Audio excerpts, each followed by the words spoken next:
Folks, we are live. We apologize for the delay.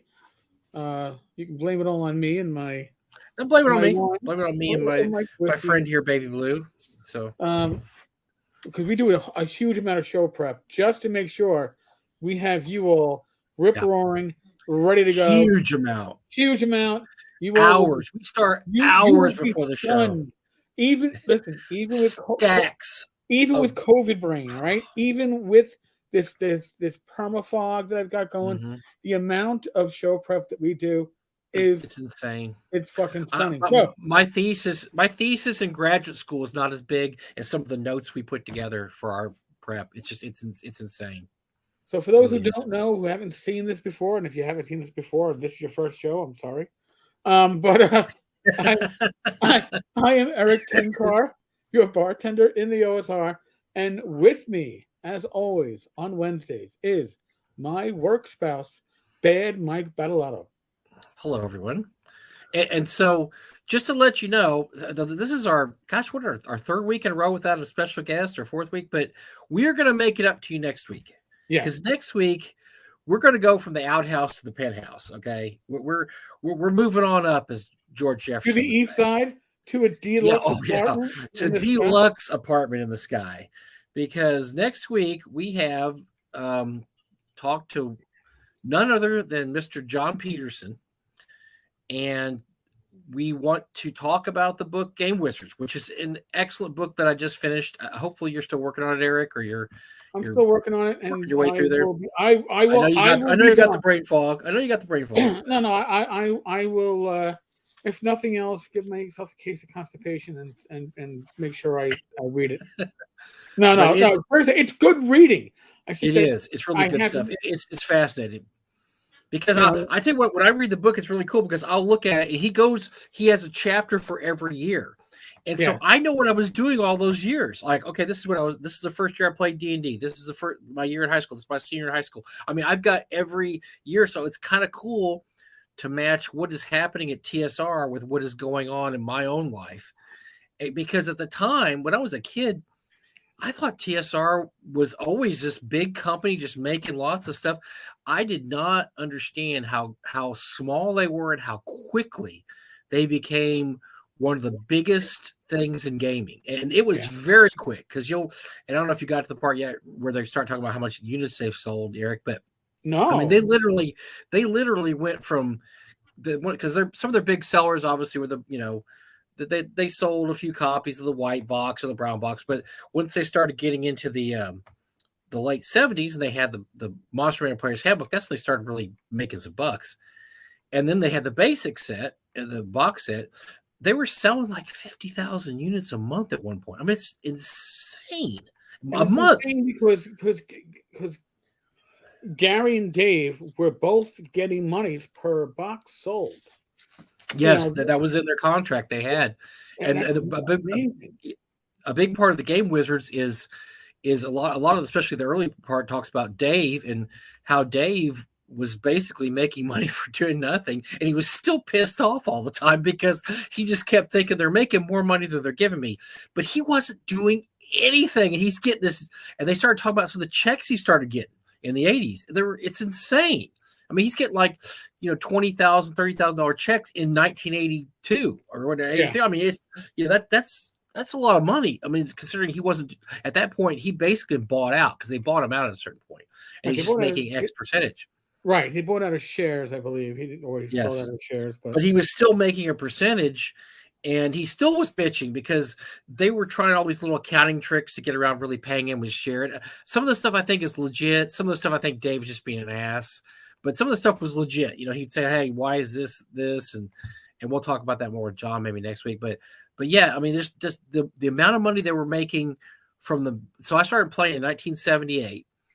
And so the heyday, I guess the big years of D&D, the last huge year was 82. 83 is when it all started to go kind of sour. 84, even though because what happened was they're making millions of dollars. The problem is they're also spending millions of dollars. And even though at one point they're basically outselling every game in the world, including Monopoly, they're spending too much money. They got too much money going on. So 82 was the last year they were just basically money was flying, just pouring out there. But from 78 to 82, I mean, the business went from just, like a bunch of guys in an office building to they got like 300 employees. I mean, it was just crazy. So it's really interesting to see, like I said, how he set it out and how he set the chapters out that you can see. And of course, it ends in 85 when Gary gets in December of 85 when Gary gets booted out of TSR.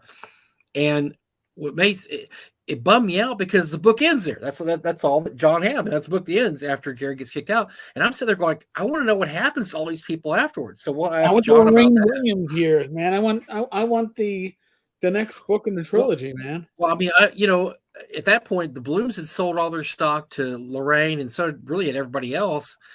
But there's people like Ernie was still working for TSR.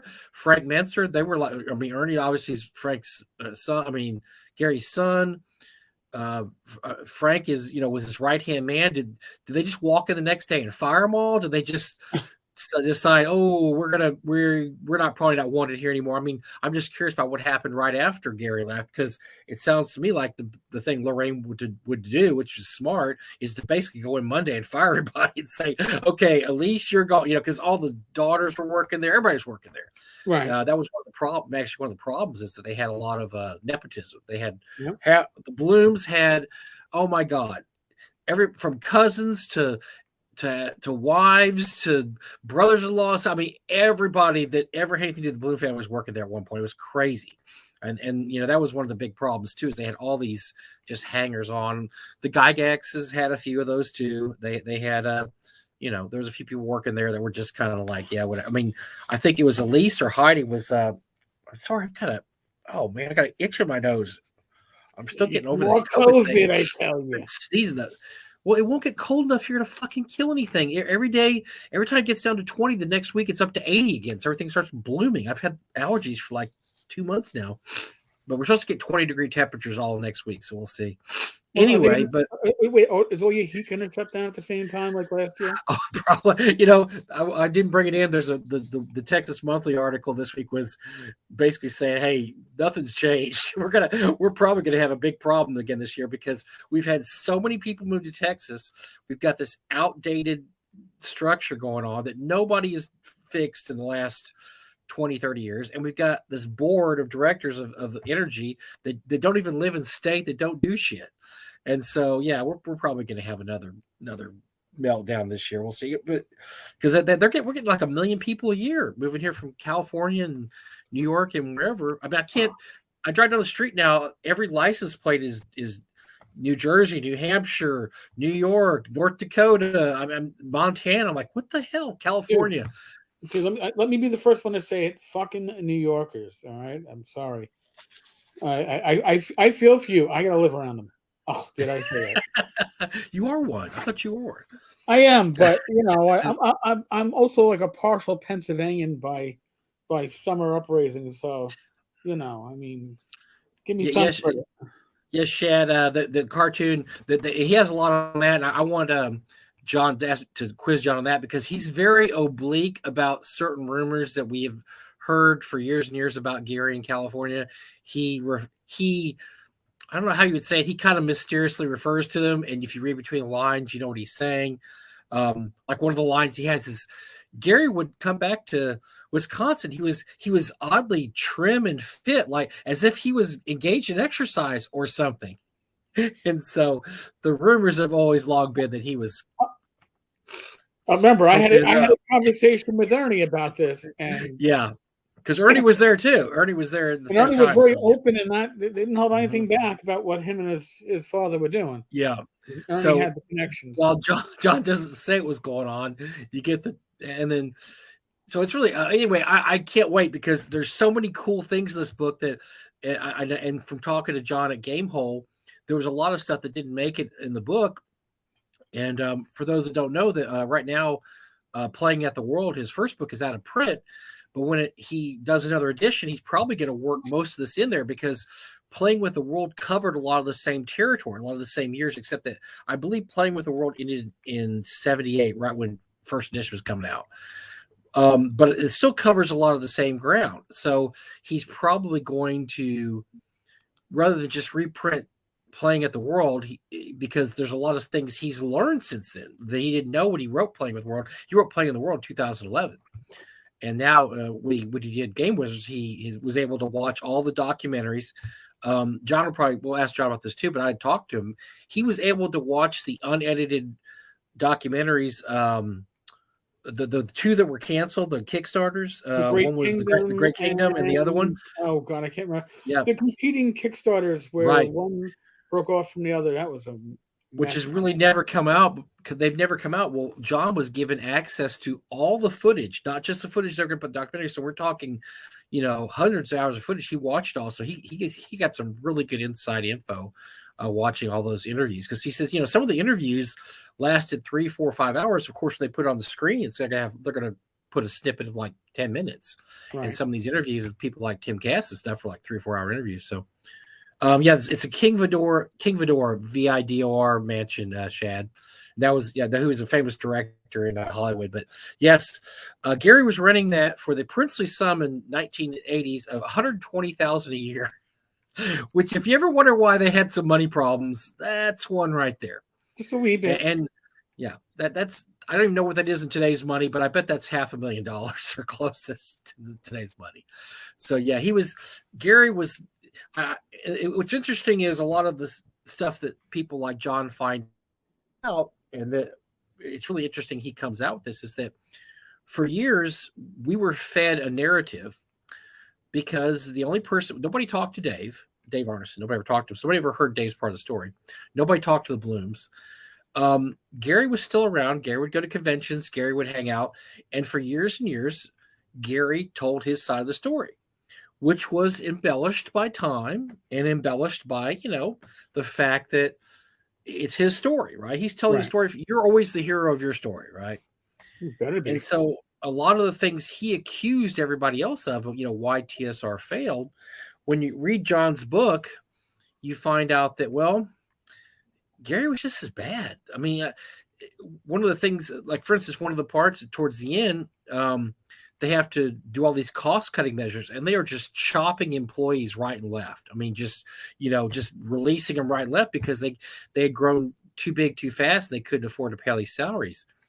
And so they have this huge board meeting where they're like, yeah, everybody needs to start saving money. We're going to start doing this and that and whatever. And then right after the board meeting, Gary gets on a plane and heads to his mansion in California, the King Vidor mansion, where he's paying $120,000 a year rent. And you're like, okay, so he wasn't really that serious about saving money, because if he'd been serious about saving money, there was nothing else going on in California right by that time. The cartoon had already come out, everything. Gary was just partying it up. And so the thing that he should have probably done is say, yeah, you know what? The mansion's too expensive. We're going to cut that, and I'll get a bungalow, or I'll get, or hell, I just won't go to California anymore because nothing's going on there. But no, he jumps on his plane and heads straight to King Vidor's mansion. And so, yeah, it's really interesting to see when the story's told from the insider view, what's really going on, because I heard a lot of things growing up, and I talked to a lot of people that knew Gary, and Gary would always tell the story, one particular way, but then you start getting to the meat of the matter. And we'll ask John about a lot of this too next week, which is why I'm so excited to talk to him. Gary doesn't come out that great. The Game Wizards, and one of the things we talked about at Game Hole when I talked to John was that who comes out better and who comes out worse when you look at the historical, aspect of it. And so, whose stock went up and whose stock went down. And that we had a really interesting discussion about that, after he had read it. And for instance, he thinks that Dave's stock went down because Dave does come across as kind of an a-hole, really. He doesn't really, he promises a lot, doesn't really do a lot, and gets paid a shitload of money for not really doing anything. And yet he bitches all the time. And his Adventures in Fantasy, for those who've seen it or owned it at one point, he thought that was going to revolutionize the gaming industry. And it was a huge flop, huge flop. Just absolutely lost money right and left. So anyway, I won't cover too much right now. I'm just really excited about John, because John is a really interesting guy to talk to. It's a big get, yes. Yes. and we're happy he's going to. I mean, we're happy we want to be on the show. But I just finished the book, and the first thing I wanted to do is I want to know what happened like the day after or the week after. Tell me more. I talked to a couple of people. I've talked to Steve Winter before. Steve Winter was an employee at the time. There's a couple of the people I've talked to. And for them, it was just business as usual. They just like, Gary got fired over the weekend, and you got projects, just get them out, whatever, just keep working. I mean, because I one of the narratives I'd always heard over the years, I don't know if you ever heard this, Eric, was that when Gary was fired, they should have just all walked out of there and said, I'm not working for you, Lorraine, because you're a miserable bitch and you fired Gary and we're out of here. Okay. I've heard people, you know what?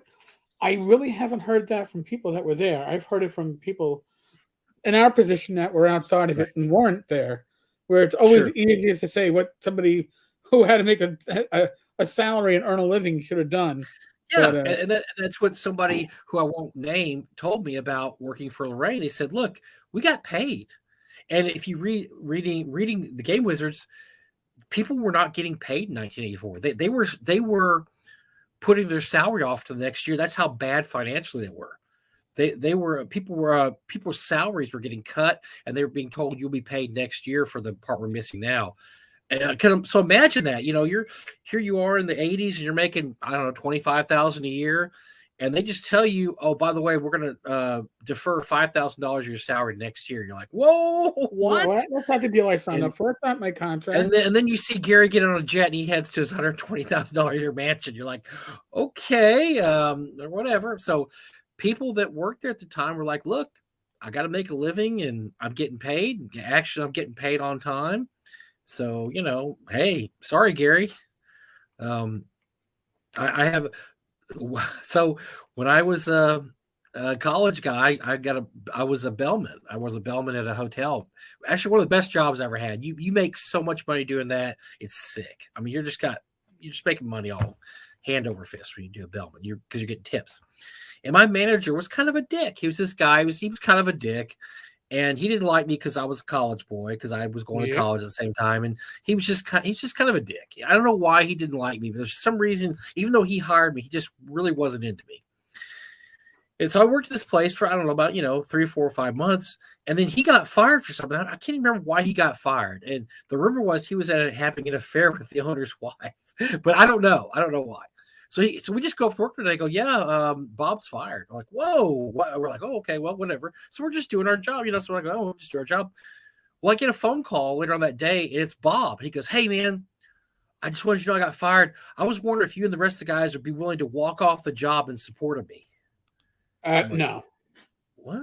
He goes, yeah, because I got fired for a bullshit reason. And if y'all just walk off right now, they'll have to hire me back because there's no bellman there, and they can't run the hotel without a bellman.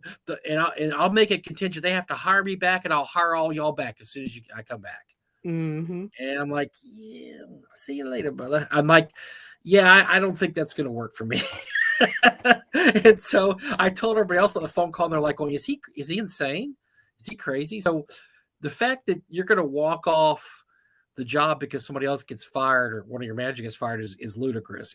But I did used to hear that, Eric. People used to say, they should have just all left because Lorraine was a heartless bitch and Gary was the founder of the company. They should have been solidary. They should all walked off. And I was just like, I got news for you. Company loyalty, job loyalty is very fickle. Listen, you can work as a cop. You can work for the greatest boss. Boss gets transferred somewhere else.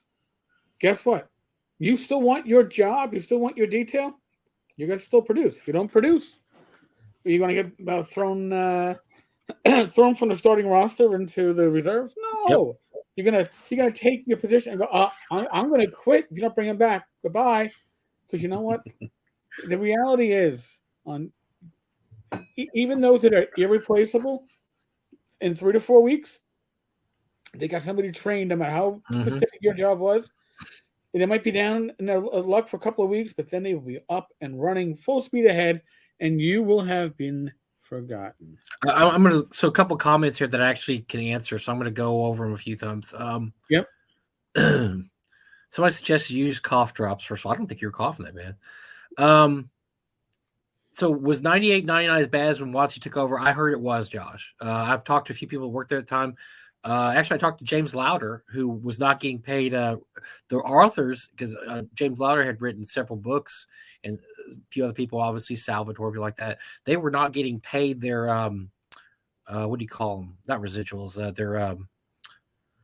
Their profits from the books. And they were pissed, and they were going to take. At the time, they were going to take TSR to court because they were said, yeah, well, it's, we're supposed to pay you this much every month. We're going to let it sit for 6 months. We'll pay you. And then 6 months later, yeah, we're going to let it sit another 6 months. So they were having a cash flow problem. Now, James did tell me that as soon as Atkinson took all those back profits immediately, which is cool. So Watsy was really, the body that I talked to had anything bad to say about Watsy taking over, because Watsy went in there. And you got to remember, they had a lot of money at the time. Atkinson, they were flushed with cash. So they went in there and they paid off all the back things. So that, yes, it was similar to that. They were being asked to defer their profits and stuff.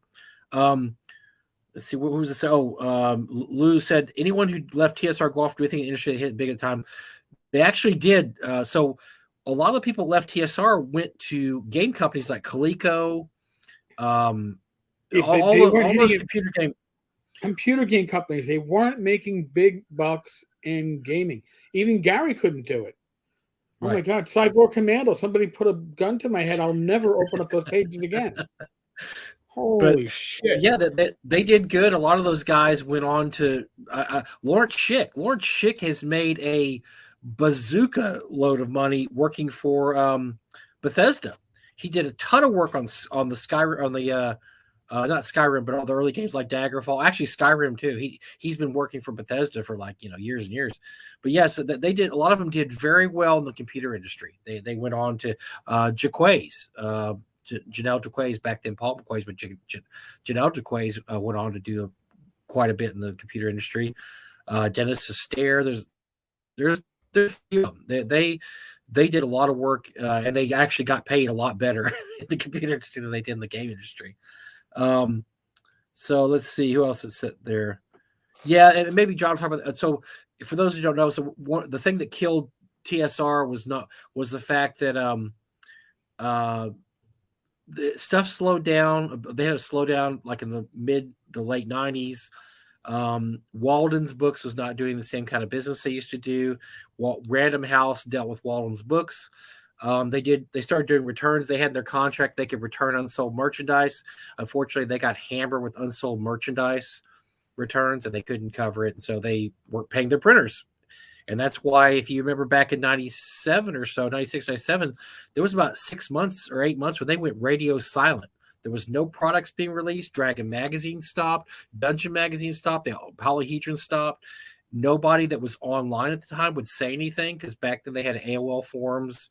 They had the AOL TSR forums. Nobody would say anything. So yeah, it was a wild time, man, because nobody knew what was going on. They just knew that there was nothing new being published, and it was because they couldn't pay for all the books being returned at the time. So who else? Somebody else said something I actually knew something about. Let's see.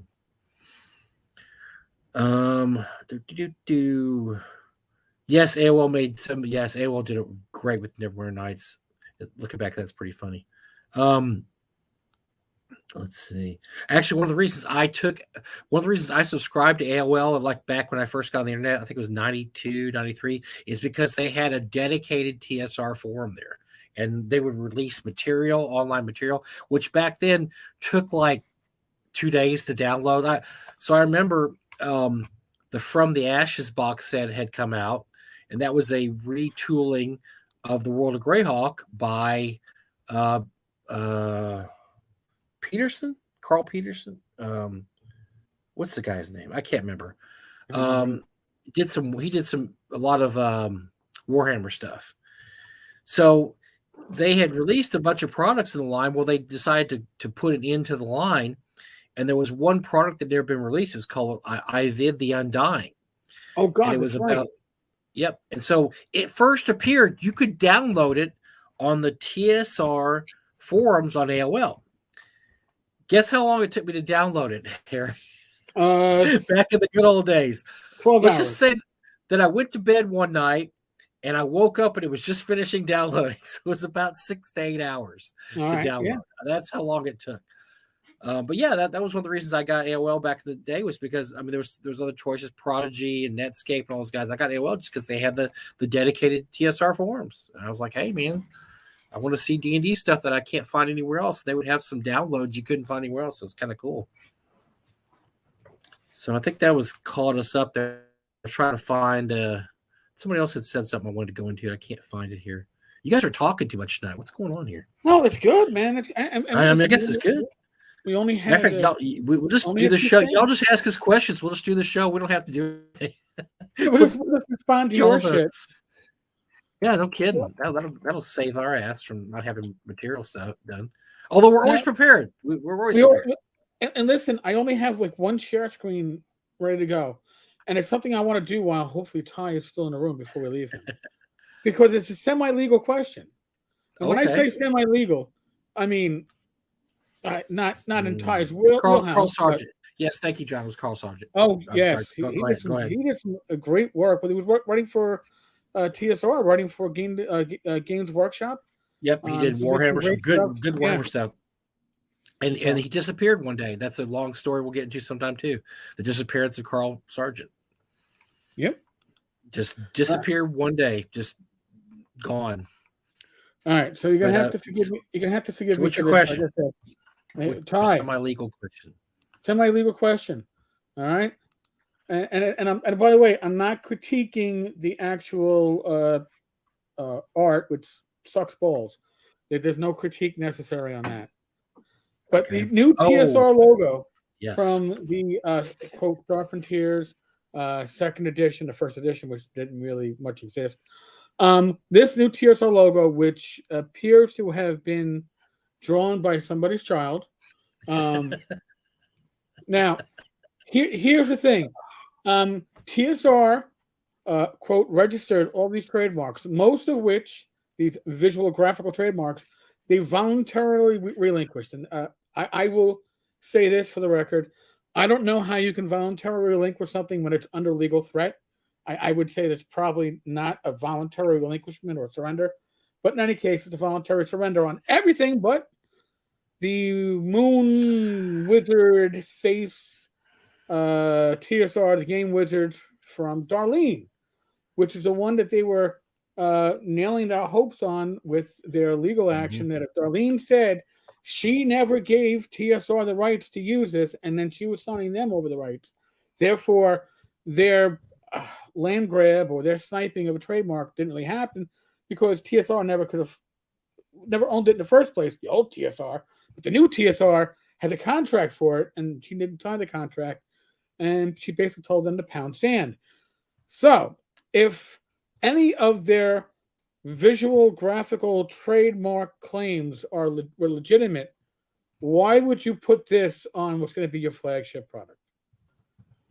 So that would be my legal question, kind of legal question.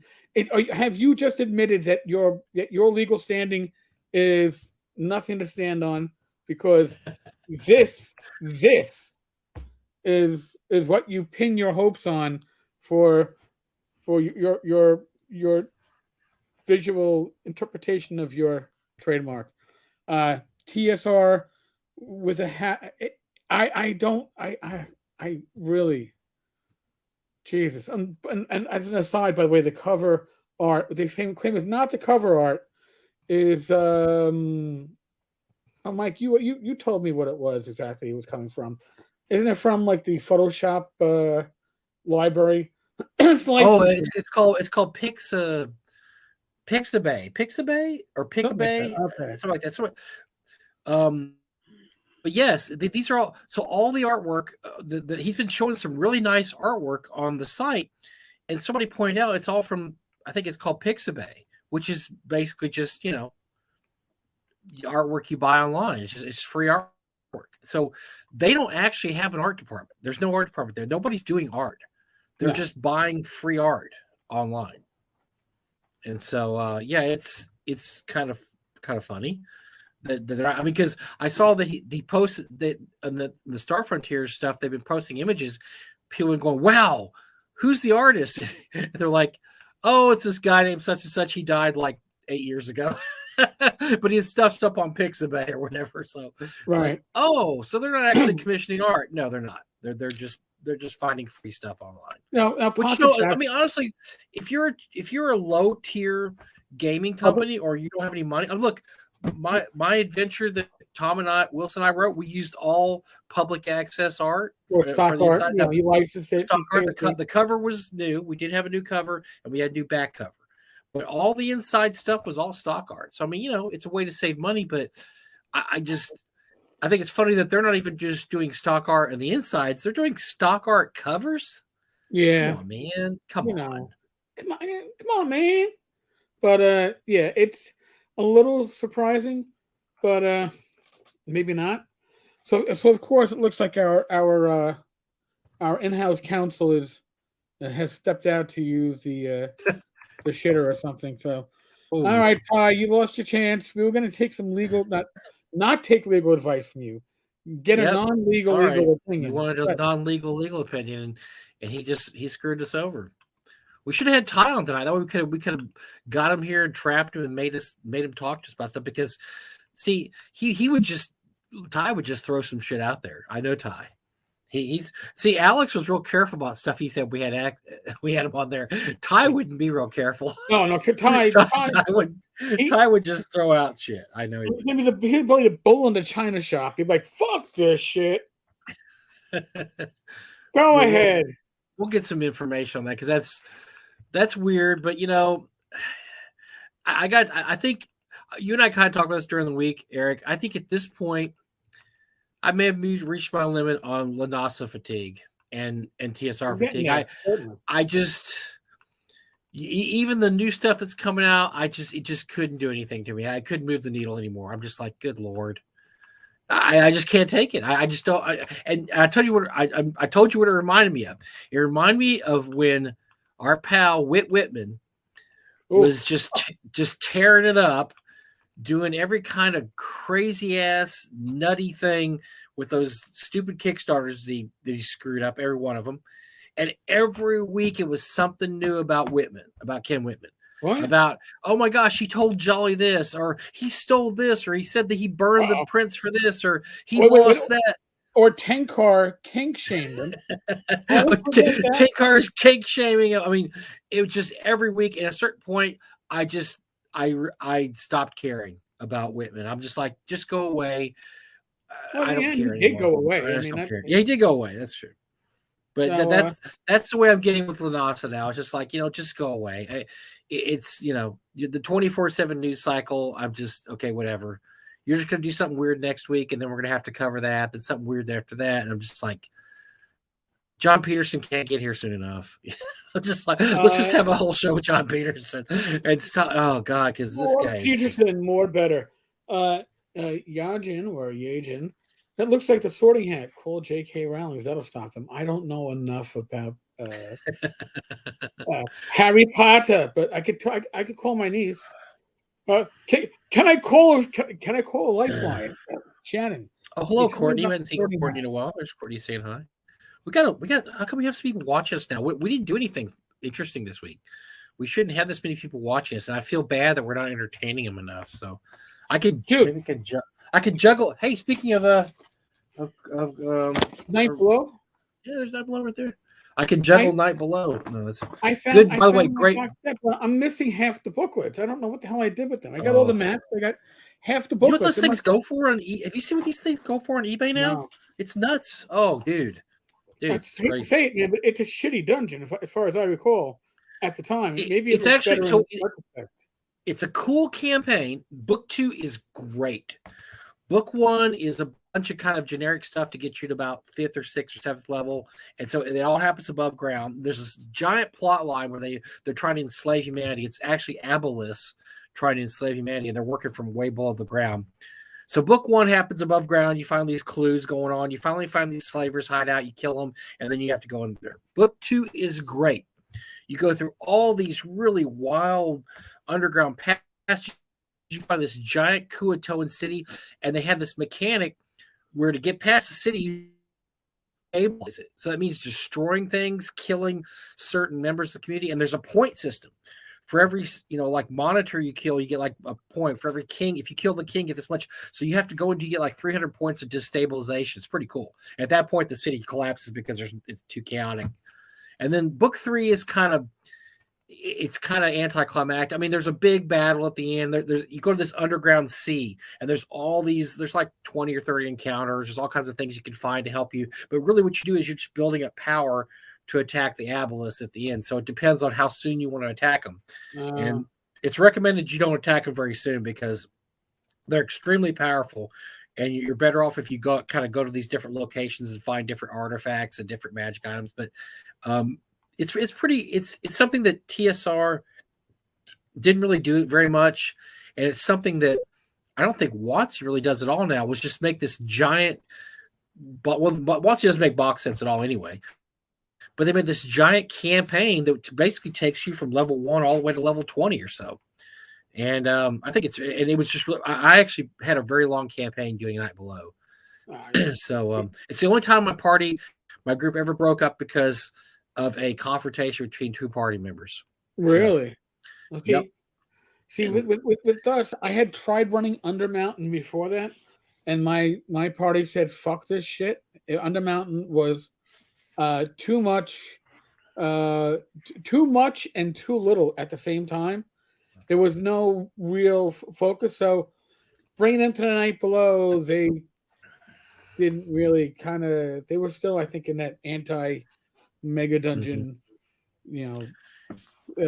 mindset. It's an interesting, the thing about Carl Sargent's stuff is it was kind of, all this stuff was really cool because it was kind of dark. He was not writing a cheery Tolkien-ish happy world. Most of his stuff, like From the Ashes, is a pretty dark. I mean, I get a lot because I think it's very dark. But Night Below is pretty dark too. There's some dark things in there, and so that makes it kind of different. And now, as Eric says, it's the Care Bear world. We come to D&D. There's nothing dark about this. We're all happy and everything's great. We're gonna smile. And I don't know if you ever looked up I told you to look up the new TSR art. How bad it, or not TSR, WotC art. How bad it is. It's all the creatures smiling and the smiling centaurs and the smiling dragons. You won't hit me. Listen, the Paladin in Hell. Now, my player's handbook, that page is misprinted. Half of it is like washed out, so it's like black and then like just like a light gray. Didn't make a difference. Best picture ever. Maybe was it the Emicrol when he's like magic missiling somebody as he's riding through. Yeah. That's pretty cool too. But Paladin in Hell to me was like, that's what D&D is about. That's what it is. You're killing shit. You're taking on hordes. These are 1-1 hit die creatures that he's obviously beating the shit out of. It's the only reason why he's still alive. Doesn't make a difference. He's being heroic. Now it's, your PC shouldn't be offensive. Make sure they use the proper pronoun. Because it's like, what? I send you? I'm going to send you this artwork I got. I think I sent you this one, Eric, or not. It's the one with the laughing bard. Oh no! I didn't know. You send it to me. It's just so. I'm gonna have to give props. I don't like to give these guys props, but the pundits, the thing he does with Wenger and Job, that they did a whole segment on this artwork, and my jaw just dropped. Like it was because it was so bad. And of course, knowing those 3, you can bet they just absolutely just dick hammered it. I mean, it was bad because because the art was just so terrible. But it's really I'm trying to figure out how to send this to you. But yeah, it's just really goofy, and it's all wacky and goofy. You can put it in a private chat, and I can. Yeah, I'm going to send it to you on Facebook here. Oh, okay. I'll have to look at my Facebook. And this is only one part of it. This is just one part. But just imagine this is pretty much what you're getting, and it's just I couldn't find exactly what they were looking at, where they were looking, but it was in this vein. It was in this vein. This is the vein. Oh, I think I got the notification. Oh my god. All right, hold on. Oh my god! You know what? if I say what I want, Rachel in the room, no. Okay, I had to look over my shoulder. That Hold is on. the vein of the new art. It's a happy, smiling bar with a bunch of little animals all surrounding her, and everything's happy, All right, and so folks, it's yeah, goofy. Yeah, there it is. There folks, it is. that is look at the white frog. All right, why is that pixie with the what is that pixie gonna do? Shove the flower in her face? Here, eat the. I mean, there's a lot of stuff I could go into that would not be family friendly. No, but Okay, and I'm not going to and go there. But now oh, we're wait a gonna second, give. I missed the two pixies standing behind her. Um, wait a second, right around here. There, Mm. what the fuck? So, And once again, I where's want to give credit Conquer? where credit's Where's due. Conquer? We're not stealing anything from Wenger and Pundit and those guys, those chaps. They just turned me on to this, so we're gonna give them credit. I'm going to tell Wenger that he turned you on. I do communicate. He might get him on. That might turn him on. Then I don't No, know. I don't think so. No, first You of don't all, think Wenger doesn't swing that way? you're not purple or green, and you're not slimy. So Oh, okay. you are like me. You're a little fat, but I don't think that's where he leans either. So. By the way, you were mentioned in the Wenger Pundit broadcast this week. I don't know if you caught that or not. You actually did not in an uncomplimentary way at all. No, in a questioning, they had to question my OSR orientation. No, they wanted to know why I had a perpetual hard on for new TSR. Oh, yeah, that's right. Why you keep giving and for those playing along at home, if you've got the bingo card, all right, and it's like bingo card, what should you never? I got my 10-card bingo card, and it's like under the category what never to do. You don't threaten 10-card with legal action. You don't threaten to sue me for slander. And you will have his undying love. My undying love. No, but you will have my undying attention. Because when you threaten me with legal action, you've just told me you're hiding shit that you don't want me to find out about. So, and by the way, and I'll state this publicly just for those that don't know. I do not spend my time in digging up dirt on Justin. I don't need to. Okay, I've got a large contingent of volunteers. I don't even know who they are half the time, who just send me articles, send me links, send me court documents or whatever, and I can't thank them enough, because if I had to focus all this stuff, I'd have no marriage. Because right to be like, it's going to be Lanasa or me. I'd be like, oh. What a tough choice! Not tough choice. There's no choice. But honestly, the volunteers in the tavern community are amazing. I don't name them for many reasons, not the least of which is some of them have connections closer to source material than the source material would probably like. So, but also, they do this on their own time, on their own dime. God bless them. But again, if it wasn't for them, I wouldn't. There'd be very little attention given to TSR because I don't have the time to do all that. Yeah, like you say, like they're the ones taking the hit for us, so we don't have to do it. they're the ones that have to look for this garbage. And Mike's done that for a lot of the videos, like the what are they, the Clownfish TV videos. I can only stomach so much before I'll finish off a bottle of wine and then go, now I need the hard stuff. Mike will finish it off and then tell me the highlights. I watched a few videos this week. I'm not even going to name the people because I don't feel like beating on people, but some of them were very hard to get through. And I think you know which one I'm talking about. It was very difficult because it's like 2 hours long, and it was not like our 2 hours were great. I mean, you start watching, wow, oh my gosh, 2 hours are up already. I had the best time.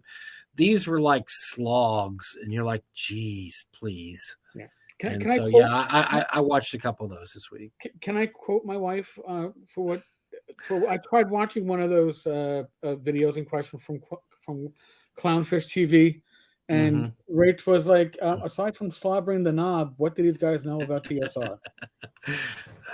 All right, well, that's kind of their shtick, is they don't really know about anything, but they just get real crazy and they yell a lot. And look, they've got like 80 million subscribers. So they're doing something right, but it's just all it's all flash and heat, and there's no really light there. It's just, oh my God, look what happened. Look what they're trying to do to TSR.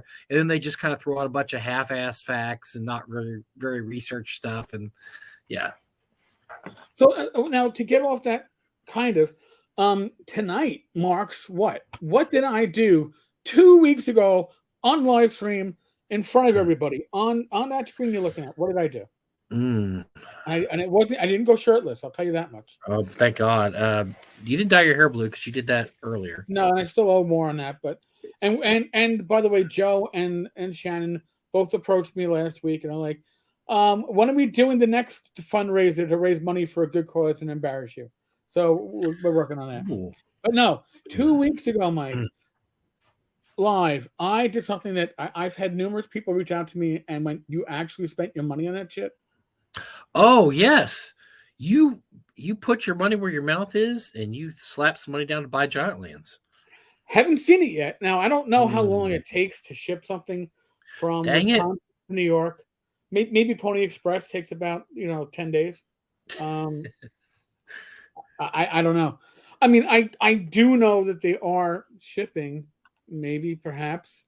I mean, we've seen at least one copy opened up with the guy oohing and ahhing and dare I say, almost spanking it to the Giant Land box.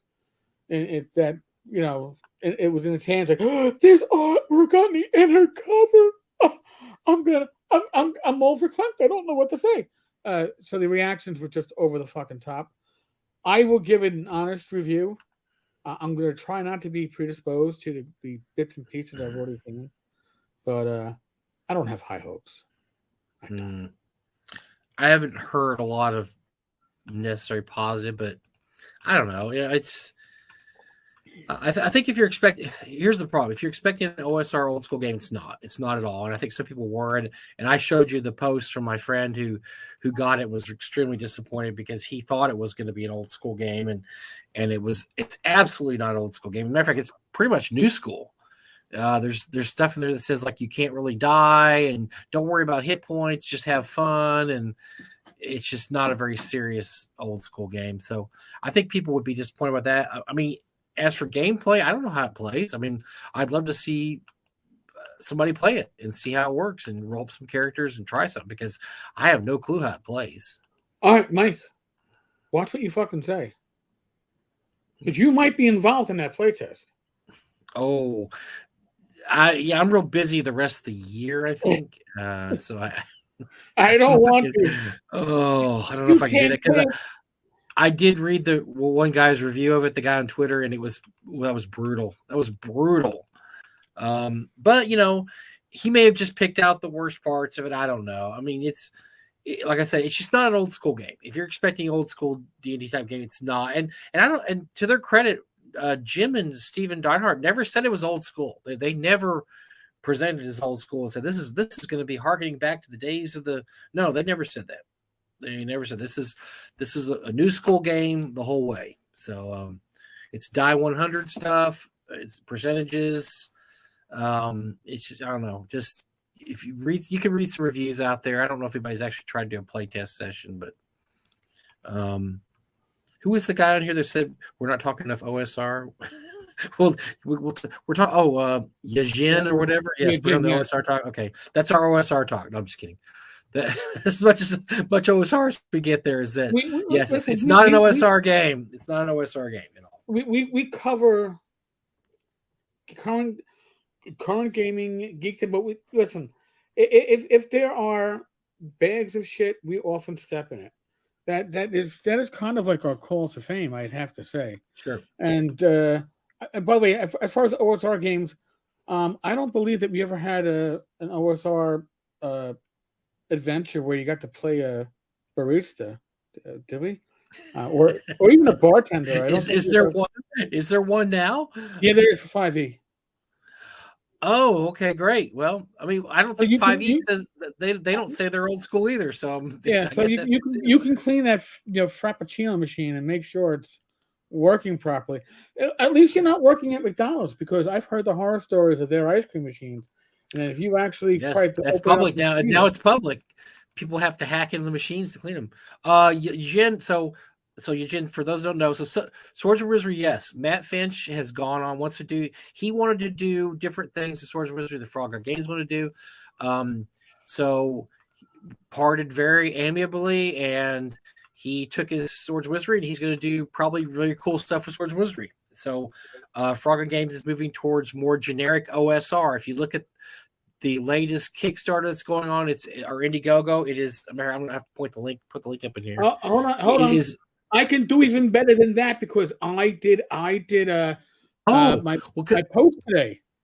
We tried to have Pete Spawn on tonight, who wrote this adventure, and he was not able to make it. But he wrote a really cool werewolf adventure that's going up in Indiegogo. Yes, he did. So hold on, and it looks really cool. Let me get this up here into the chat. I wrote this post came up earlier today, and. Here, I'm going to make an observation, and I'm sure that they will fix this in the future. Oh, here it is. It's called Shepherd's Bane. Shepherd's Bane. Yeah. And here's the thing: the graphics still show 5e or the Wizardry. Right, but I purchased a copy. When you purchase a copy, it has two choices: 5e or OSR. Yep, I purchased mine tonight. So it's not specifically Swords and Wizardry, it's OSR, and I think that's the direction that Frogger Games will be moving, because we have so many great OSR systems out there now. We've got OSE, we've got Labyrinth Lord, we've got Swords and Wizardry, we've got, there's so many systems out there, and they all pretty much interconnect. It's very easy. If you have a stat block in front of you, if you play old school D&D, you can convert it to first edition, to OD&D, to second edition. Now, everything past 2000 is a little trickier, third edition on. Right. But anything pre-2000 or anything that's an OSR system like Labyrinth Lord, you can very easily convert those. And so I think that's the direction Frog God's going to move in, rather than be specifically Swords and Wizardry. It's going to be more generic OSR. So that kind of hopefully that answers your questions. But yes, we'll still be publishing Swords and Wizardry stuff. It's just we're not going to exclusively.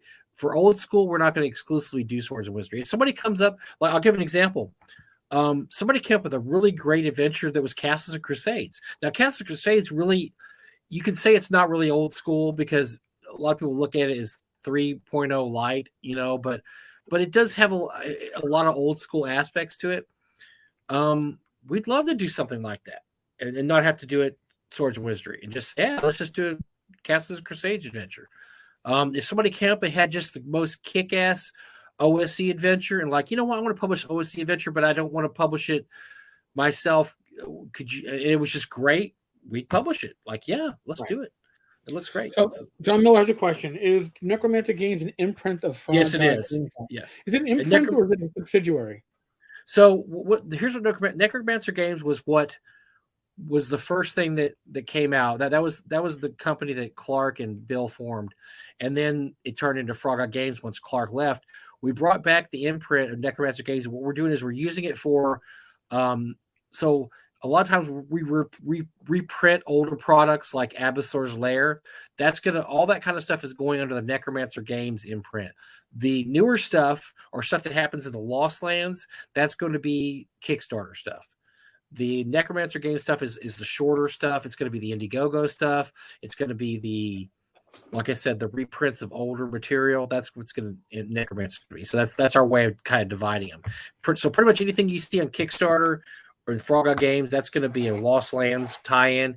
Anything you see with the Necromancer Games label, or if it's on Indiegogo, that's pretty much going to be just a generic adventure, or you can put it in Lost Lands if you want. Not set in the Lost Lands. It's not set in the established Frog God lore. But now, like Mike was saying, Castles and Crusades. The way I look at Castles and Crusades, and people go, it's not OSR. I consider it kind of like proto OSR. Castles and Crusades allows you to take something for 3rd edition or 3.5, and by moving it to Castles and Crusades, you can play it in pretty much any OSR system that you want. It's that kind of Rosetta Stone that brings you from 3.5, 3X to the OSR. Swords and Wizardry does something a little bit different. Swords and Wizardry, because if it's ascending and descending armor class, and honestly, that is the one feature. You could take everything else out, but ascending, descending, lets you run something with Right. any OSR system. You can argue, oh well, this system uses D6 for a monster hit dice, and this uses D8. Dude, if you can't add 1 hit point per hit die because something's changed from what its default system is, that's on you. Yeah. Even Rach could do that math, and she hates doing math in gaming. Basic Fantasy RPG is really I like that. That's a Gonerman's product. That's really good too. I've used Basic Fantasy stuff before. You can use this stuff with anything. I've ran Basic Fantasy stuff with. Look, my group, we play kind of a mix up of 1E and 2E. Anything we've mentioned, I can play with it. I use Swords and Wizardry stuff. I use Basic Fantasy. I really haven't used any OSE stuff yet, but I didn't really come across too much OSE. But Labyrinth Lord, right now my group is running Greg Gillespie's Highfell, which is written for Labyrinth Lord. Any of those, the conversion is instant and easy. Yeah, you can listen. I convert DCC RPG scenarios or adventures on the fly to Swords and Wizardry. If I can convert that on the fly, the rest of the stuff is easy. Mm-hmm. Legion of Myth, Swords and Wizardry, at least the Mythmere version I have, is one of the best written books, old or new. Only Osric rarely compares. I'm not an AD&D 1E guy. But here's the secret. The author of both of those books happens to be Matt. Yeah. All right. So that is really, and Matt has a very good understanding of where the OGL lies. He wrote the primer for Old School, which is still a great little book if you find it anywhere. Primer for Old School Gaming, which is really good. I think in PDF you can still find it for free running out there. But honestly, Matt knows that the OGL safe harbor probably better than anybody, with maybe the exception of Rob Conley, who is not a lawyer. But Rob understands all these gaming licenses and contracts and other shit. God bless Rob. But these people understand it, so they can work with it, and it feels natural because they naturally know where that line is. Okay? I like to think of myself when it comes to accusations of slander, libel, and copyright infringement to know where that line is. Yeah. Even Frank Metzer told me years ago, my wife gets kind of nervous with your coverage of Ken Whitman. But I tell her, that Tenkar knows exactly where that line is. And I do. But you have to know it so you can fit within it. It's very hard to write your own OGL rule set from scratch because you have to really find where that line is. And there's a few that can do that. They're very, very skilled at it. Matt is certainly one of them. So I wish him a lot of luck going forward. Yeah, he's got some projects going, and like it's just a.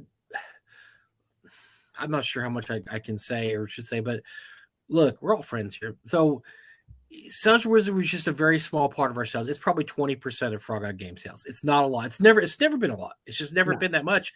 But we all play old school gaming. Everybody, me, Zach, Bill, Pex. I mean, everybody that works for Frog Eye plays old school gaming. And so we always wanted to have an old school set of rules. And so the problem was in the last few years, there's so many retro clones and old school systems that have popped up, and they're really all kind of generic. They all just kind of easily flow in the next one. Did we really have to? Because everything we published for 5e and published for Wizardry. Well, if we have 10 copies of a book and 8 of the ones selling are 5e and 2 are Swords of Wizardry, you just can't justify spending a lot of time and our effort on those books because they're such a low part of your sales. The same thing happened with Pathfinder. Pathfinder used to be 80% of our sales back before 5e. I mean, we made the Necromancer games made their bucks off of Pathfinder. That's where they made all their money with Pathfinder. Well, guess what? Pathfinder's gone now because Pathfinder 1e, not very many people play it. It's just, and we were publishing Pathfinder versions of our Indiegogos for a while. And last year, we reluctantly gave that up because it just wasn't worth it. It was less than 10% of our sales, Pathfinder. Right. It just wasn't worth keeping up. And that's the issue with Swords of Wizardry now. Is it worth wholeheartedly? Because if you support Swords of Wizardry, you can't also say, well, yeah, we're supporting Swords of Wizardry plus OSE, Labyrinth Lord, blah, blah, blah, blah. No, Swords of Wizardry, that belongs to your company. You have to support it. Well, now that Swords of Wizardry doesn't belong to our company, we're free to say, okay, we can support any old school system. It doesn't matter. We can And support Ostrich. We can support, for Golden Glory. I mean, any system that's old school, it all fits into this, And you think about it, when you write an old school adventure, the only thing that's different from yes, there's some rules differences here and there, but the big thing is monster stats. That's really the only really different thing. That and spells. I guess spells would be different too.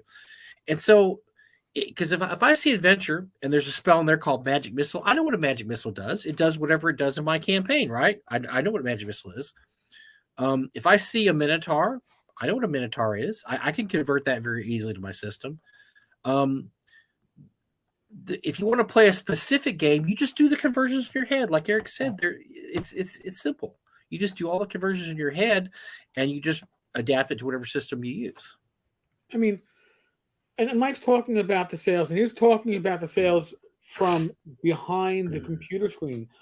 Mike also knows, as well as I do, what the sales are at conventions, and we work old school conventions. Mm-hmm. All right, whether it's North Texas, Gamehole, GaryCon, yes, they all have 5e elements, but there's a lot of old school gamers, and even at these conventions, I would estimate at best 30% of the sales. Maybe North Texas 40%, but Gary Con's probably more than Gamehole. Gamehole is probably the least we sold old school. Gary Con maybe a little bit more. North Texas probably a little bit more than even that, because that's more.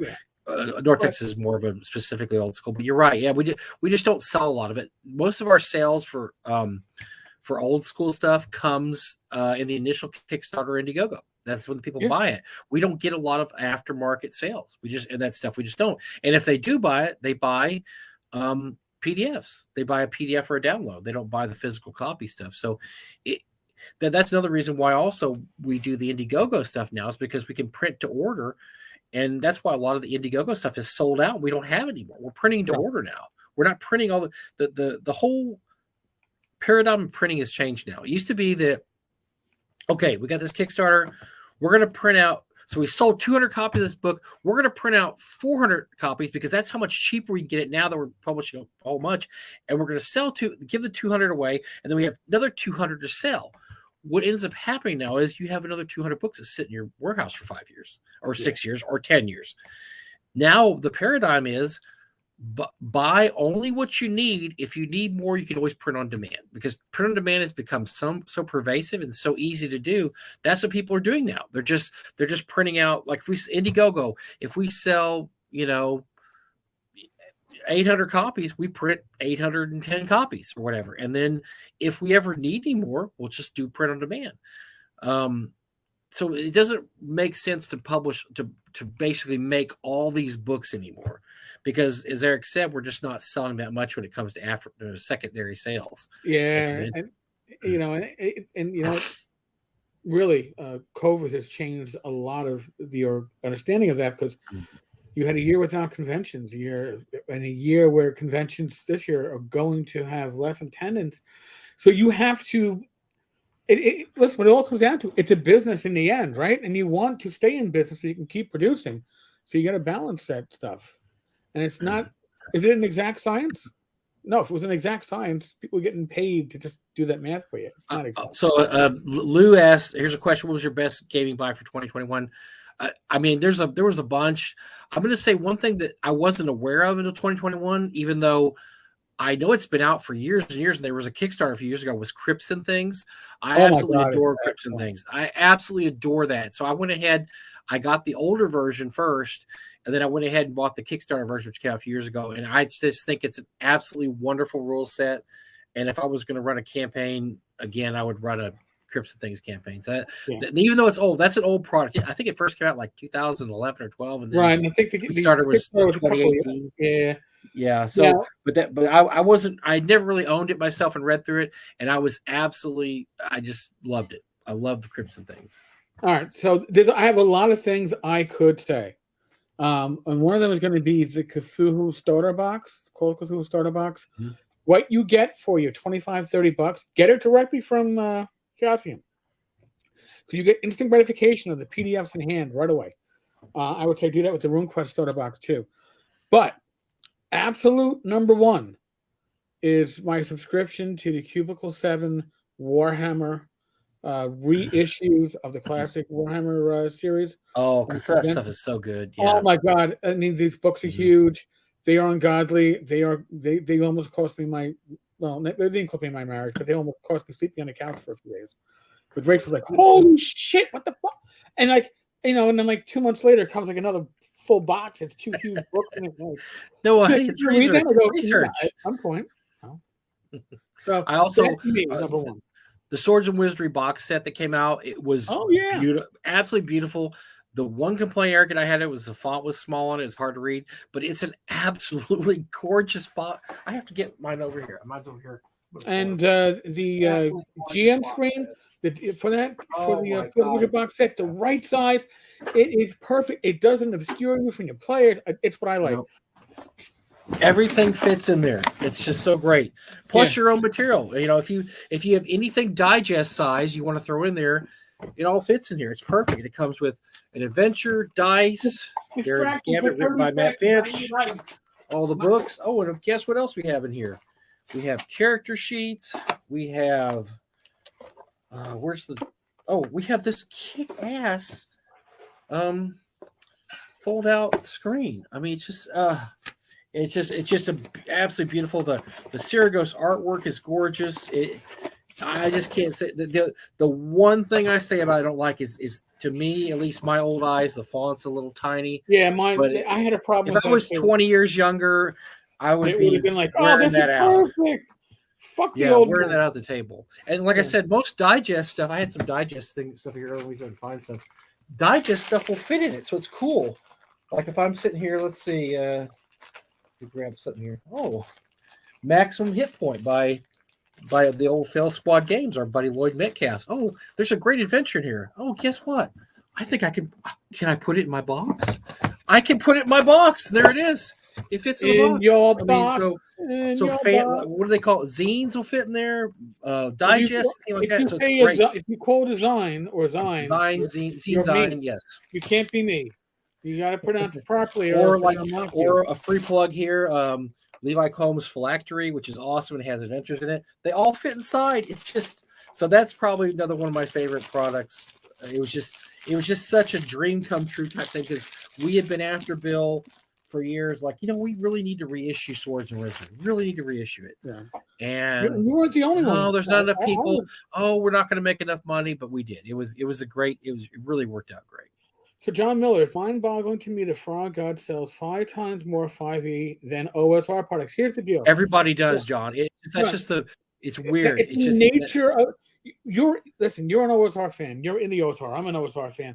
And I'm in that bubble, right? And I believe that within that bubble, I'm a sizable personality, whatever the fuck that means. Take me out of that bubble and put me into the much larger pond of gaming, and the OSR is a corner of that puddle or of that pond. We are not as big as we'd like to think we are. Now, you look at games like OSE. OSE exploded. If OSE exploded and was a 5e product, its publisher would be out in like Tahiti with his feet up on a pillow at the beach, having Mai Tais brought to him on a nonstop basis, because that kind of success would be multiplied 5 or 10 times in the real world. For as much business as OSE did, it did a lot. That would have been not even a successful 5e product. That would have been a joke. And it was the best-selling OSR product for the last few years. And even then, it was the spec of what 5e does. It didn't even move the needle for 5e. So 5e is absolutely the 800-pound gorilla of gaming right now, and everybody buys. 800 pounds is understating its size. I think the mutant gorilla around 2,500 pounds. There's a large market of 5e players that like OSR style games, but not OSR games. Right. Yes and no. And why I say yes and no is yes, there are. There's a large percentage of the 5e market that likes more traditional gaming adventures, gaming paths, but they still want to be considered playing D&D, right? Mm-hmm. If Wizards of the Coast put out like a D&D Basic, and D&D Basic was I don't know, Swords of Wizardry or Labyrinth Lord with a new shiny cover on top, it would be the second best RPG selling in the world because it was D&D. They're not going to split that market up though, but that's really the reality of it. Brand recognition is huge, and it's Mhm. larger than most of us suspect. I mean, remember when you told your parents, "Hey, I'm going to play an RPG." What? I'm playing D&D. Oh, D&D, they understand.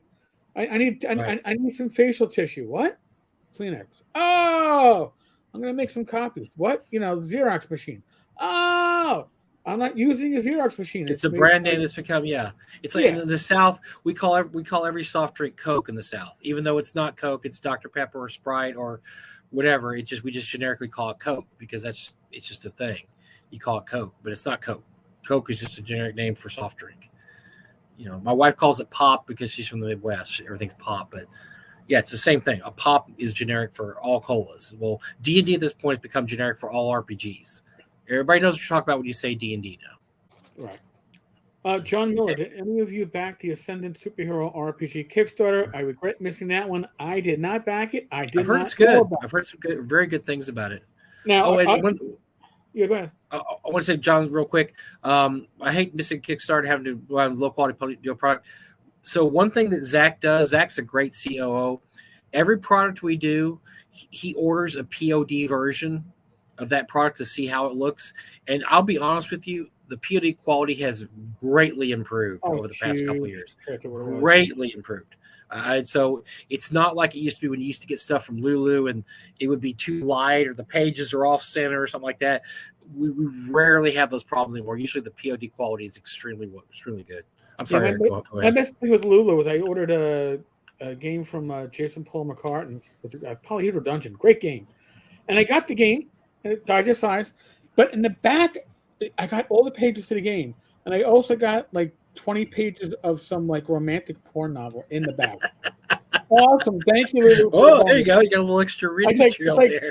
it's like Jason, I can play your game and then spank it out. So, Mine was I got a bunch of James Stantler's Nod magazine, which by the way, if you bet I can't highly recommend well, Nod not is magazine awesome. enough. Nod's great, and it was so light I could barely read it. It looked like it was the last cartridge of ink they had. It was just, and It's I in the, showed my wife. I said, "Can you read this?" It was just my eyes going. She said, "No, I can't read it." So I sent them back and got a return on them.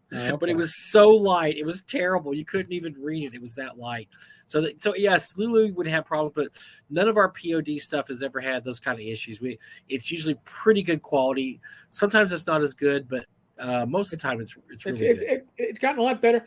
I was one of the original like beta testers for drive-through when they started their print on demand, and I got like I think 2 free titles to review in print, which and I was surprised at the quality. Was it the quality of the original products that I owned already? No, but it was pretty good. So, did any of you back the Yeah. Ascendant RPG superhero RPG Kickstarter? Here's the deal. I did not know about it. I did not back it. And I've mentioned this before. Okay. I regard Alex as a friend. We're not buddies going out for drinks, Mm-hmm. although if he was closer, I'm sure we would.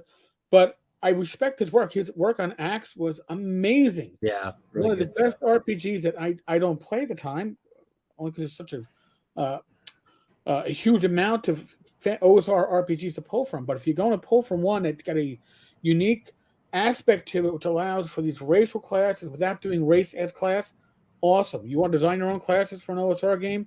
Amazing. So I don't play superhero RPGs as a rule because generally I find they suck shit. Personal opinion, yours may change, yours may differ. I love the genre.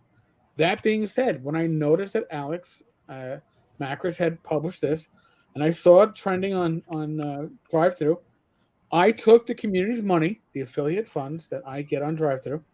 I purchased a print copy, got the PDF, and when I get it, I will review it, and I will give you my Oh, honest good deal. review because here is the deal. And I mentioned this before, at least on the blog. I don't know if I mentioned this here, but the unofficial official policy at DriveThru RPG One Bookshelf, at least in the past, for their reviewers. In other words, you were somebody who got review copies in PDF. All right, you were on that list.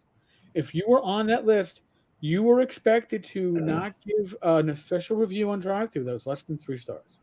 If it was going to be less than 3 stars, you should contact the publisher, tell them your issues, but not theoretically you could publish these reviews on your own blog, but then you couldn't say that you were getting a review copy. Pretty much anything I review in 2022 is either going to be stuff that I myself have purchased, or if a reviewer has sent me a physical copy or a PDF copy, I will tell you, hey, this is a review copy. I will be getting a review copy of, oh God, there is that dungeon. I can't, I should have this in front of me, but I don't. There is a dungeon that was written by one of Dave Arneson's players in his campaign. Mm-hmm. That was kickstarted in the past. It's a nice sized book.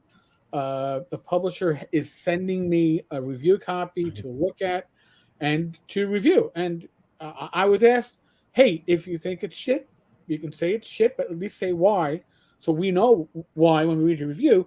But if you like it, say what you like. So I can deal with that. But you're gonna know, was this bought by the community? Was it bought with your monies, or was it?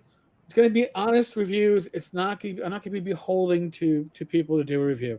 I'm done with that shit. That's why I stopped doing reviews for the longest time. It's not because I didn't like doing reviews. It's because you read something, it was a piece of shit, and then you go, well, I guess I really can't. Shit. I don't want to polish this turd. So Right. I thought I said I'm with you. I love superhero games. Problem is nobody that I know. I'm a huge comic collector from way back, but I don't have my friends don't really like superhero games, and so most of the time they're too mathy and fiddly. right. Back in the day, we used to play Villains and Vigilantes, which was really fun. I didn't think that was too bad, but Champions was too many numbers for us. We just couldn't do it. And I like some of the stuff. Sunday had a really cool premise, which was that superheroes didn't appear to like 20 years ago, which I think is kind of cool. So there's no old superheroes.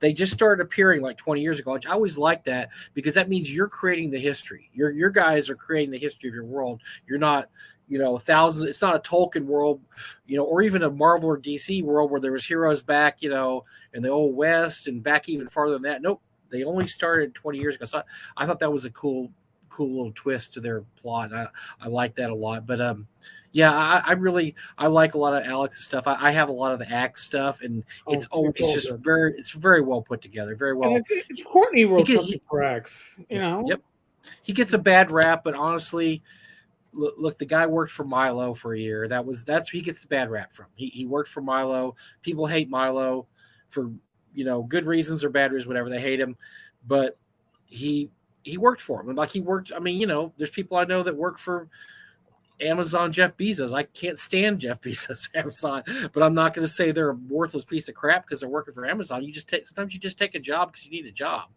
So, but his stuff is just the quality is excellent. So I never had a question. John Miller, how is Matt Finch going to publish or publicize new material? He's got his own company, Mythmere Games. Yeah, you'd have to ask Matt that. We're not going to speculate on that at all. Maybe we'll have Matt on the show. Sure. I'd love to have Matt on the show. Maybe we get Matt on here and he could talk about it because. But we, that's up to Matt. Would have to say Mythmere Games is the website. You can go to Mythmere Games. He does have an online store. Yep. I believe there are some PDFs up right now. Last I checked a couple of weeks ago, I don't think there's anything in print just yet. But that's as of right now, he owns Swords Wizardry. He also owns one of the best OSR adventures ever printed, which was Spire of Iron and Crystal. We sold that back to him also. That is one of the best OSR adventures ever published. It's great, and sadly, it has been out of print for years now. And I wish Frog God had published it again. I think it was the anniversary edition done. We did a few years back, but it is a great adventure, and I think Matt's going to republish that. I'm sure he will, and he's got a few more things up his sleeve. He's got Tome of Adventure Design, which is a great item. We rave about that all the time. Matter of fact, I have it right here because I never keep a copy too far away from me because it's just great for writing adventures. So Matt has the rights to that back too. So Matt will do fine. But we'd have to ask him what he plans to do. I have no clue. So maybe we'll have Matt on the show, or get him on here and talk about what he wants to do, and and then we'll see. That'd be good. Whatever he publishes is going to be quality stuff. He's a great writer, and Yes. he writes some incredible stuff. So I mean, I wanted to reprint. I don't know if you remember. Say he wrote something called Tomb of the Iron God, which is a great. Oh, that is awesome! I still remember that one. Yes, and he needs to reprint that too. I think it was up on It's out Lulu of print. Yeah, it's been out of print for a while. Yeah, no, I mean that's just Matt does good stuff. He's always done good stuff. Now he's going to do the good stuff that he wants to do. So it's going to be interesting to see what comes out of that. I'm looking forward to it. So I'm still catching up on your messages and comments. Boy, yeah, you guys are talking tonight, man. This place is like Cricket City. Tonight we have. It looks like we got a lot of people here there. I saw somebody mention something about pronouns. Didn't we have some pronoun news that we just got? We have pronoun news coming straight from Gen Con. You know what?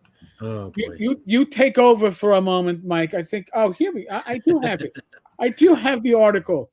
Sorry, I wasn't sure if I had the article up, but I had the article up on N-World. Now, you know it's an interesting article on N-World when the last thing that Morris says is article not open for replies because boy, it's gonna be a shit show. That's like shit show warning. We're not opening this for replies. Yeah, and I'll be honest, I had this conversation with Rach right before we dropped into this, right before we did this, and maybe Rachel's a social worker, she's wired into all this. Okay, that's great. I was a cop. I retired 5 years ago. I am not wired into this. But my question was, and still is, Mike, I am talking to you directly right now. Yes. Correct? I'm going to call you Mike, or I'm going to say, hey, can you do the following? Right? Am I going to address you by your pronouns? I'm going to say, Mike, he go to the store. Normally, I don't think you would, unless you're talking to a third party that was standing right next to you. But then you might point at me and say he, but then you would just say Mike. You would just say Mike because I'm like, hey, Mike, not like, so I don't understand it. And the other issue, again, I have, and this is just me, in real world use, and conventions are not real world use. But if I work in an office environment with, I don't know, 100 people on my floor, okay? I probably don't know 100 names of the people on my floor. Maybe I know. I'm horrible with names, by the way. So being a cop for me was great because everybody wore a name tag. And even then I would get it wrong because I would pronounce names like Villejas from somebody who was obviously the Argentinian German. I went, I would try to go, Villejas? No, Sarge, it's Villegas. Okay. So you can screw this stuff up even when you think I understand it. But I'm not using somebody's pronouns if they're with me. I'll use their pronouns if they're nowhere near me, in which case I don't understand it.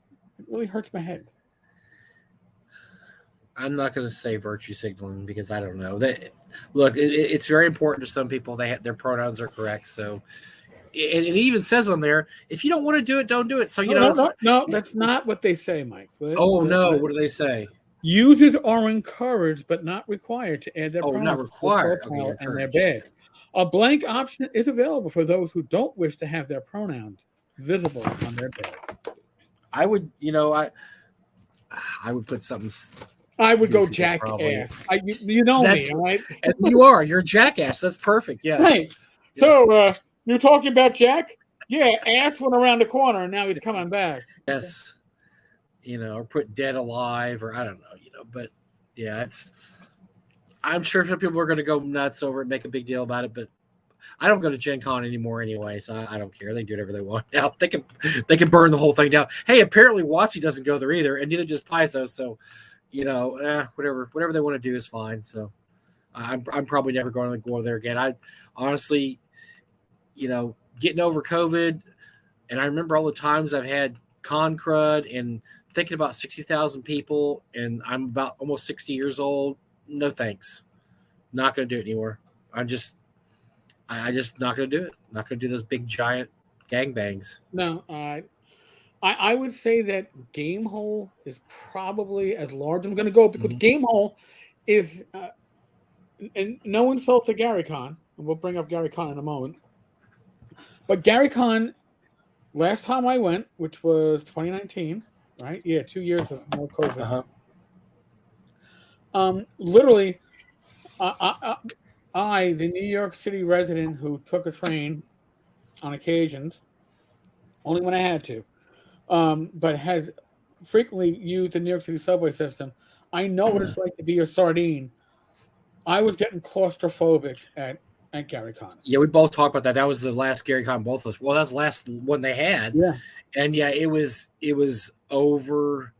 It was a 20-pound, sausage in a 10-pound bag. It was packed, and it was uncomfortable, and you were just too close to people all the time. And I'm pretty sure, if I remember correctly, I had con crud after that. And it just, yeah, that was too crowded. Gamehole Con, the great thing about Gamehole Con is it's in a convention center, so it's very spread out, extremely spread out. You never feel like you're claustrophobic. Maybe when you're in line at the food truck, I don't, other than that. Yeah, even that's because even at the line of the food truck, you place your order and then you run for shade. Yeah. It's not the one problem they had this year. I don't know if I talked about this, was that they were only allowed by the county to have 3 food trucks because of COVID, which is bullshit. Because it's an endless parking lot. You can put them wherever you fucking want. It's some of these, I don't know, some of these places. Don't get me started on this stuff, man. I might say stuff that get me ruined in the industry at this point, because just getting over COVID, it sucked, but come on. I've had worse sinus infections. I've had worse flu. Yeah. I've had worse food poisoning. I had a worse cold at the beginning of the summer. What I will say is worse with COVID that I've gotten. Tonight, this morning, I rolled out of bed at 11 a.m. Rach rolled out of bed at almost 11:30. And I have a mental cutoff. If I'm not at bed by 10:15, I don't actually make breakfast. I nuke something, or I pour a bowl of cereal because I just don't have the energy to fucking cook. And I still have the brain fog. I still can't focus and concentrate, which helps for these live streams, I'm sure, but doesn't really help with anything else. But the sinuses, that was like 5 days. I mean, honestly. So the long-term effects are certainly here. I mean, Rach, she had 2 or 3 nights of the night sweats, which is apparently those were terrible. I heard. Yeah. I still have I've had 2 days. One was towards the tail end of COVID when I slept 10 hours, and I had another day last week where I had that happen, where I just felt really tired and went to bed. So I kind of like you, Eric. Instead of having brain fog, I'll have a day here and there. Like Monday, lots of energy. Tuesday, lots of energy. Today, I was kind of dragging, and I told you I was kind of not feeling that great today. I was kind of dragging. And so I have one of those every week now. But yeah, the recovery, this is good. This is a good thing. This means that, from the doctors I've spoken to, this means that COVID's going to get less and less powerful hold on us as time goes on, which is great. So that's good. But a lot of these counties they're really got some draconian stuff going on. Like I said, the 3 food truck thing was goofy because, okay, you can spread out the food trucks, right. Like you said, Eric, it's a gigantic parking lot. You can have one food truck here, one 30 feet away. I mean, so I don't no, tree only. Yeah. It may have had, now I didn't think about this, but it may have something to do with the fact that maybe they're the venue itself might be mad because, as you know, they have food there at the convention center, but it's really expensive and it isn't that good. Well, so maybe this is something they had. Maybe they're like, you can only have 3 food trucks here because our guys need to make a little money in here too, even though they're selling substandard food at high prices. And everybody complains about the food at the convention center. I think I had a piece of pizza there once. It wasn't horrible, but it was like $5. They have a pizza vendor inside that isn't the pizza at the counter, and the pizza vendor wasn't bad. It was expensive. The only reason why you went to the counter was to use your Gamehole cup to get the soda. And they didn't have that this year because of COVID. They don't have that anymore. So well, then that sucked. Nope, don't have that anymore. So and the first year they did it, you served yourself soda, but then you had to go to the counter to get served soda because there were some guys there going. Shh. Well, but not only that, but Mike, the reason was the people at the counter weren't getting any business, so this way at least they got tips. You would toss the normal person would toss $1 in, and give them a Yeah. $1 tip. Oh yeah.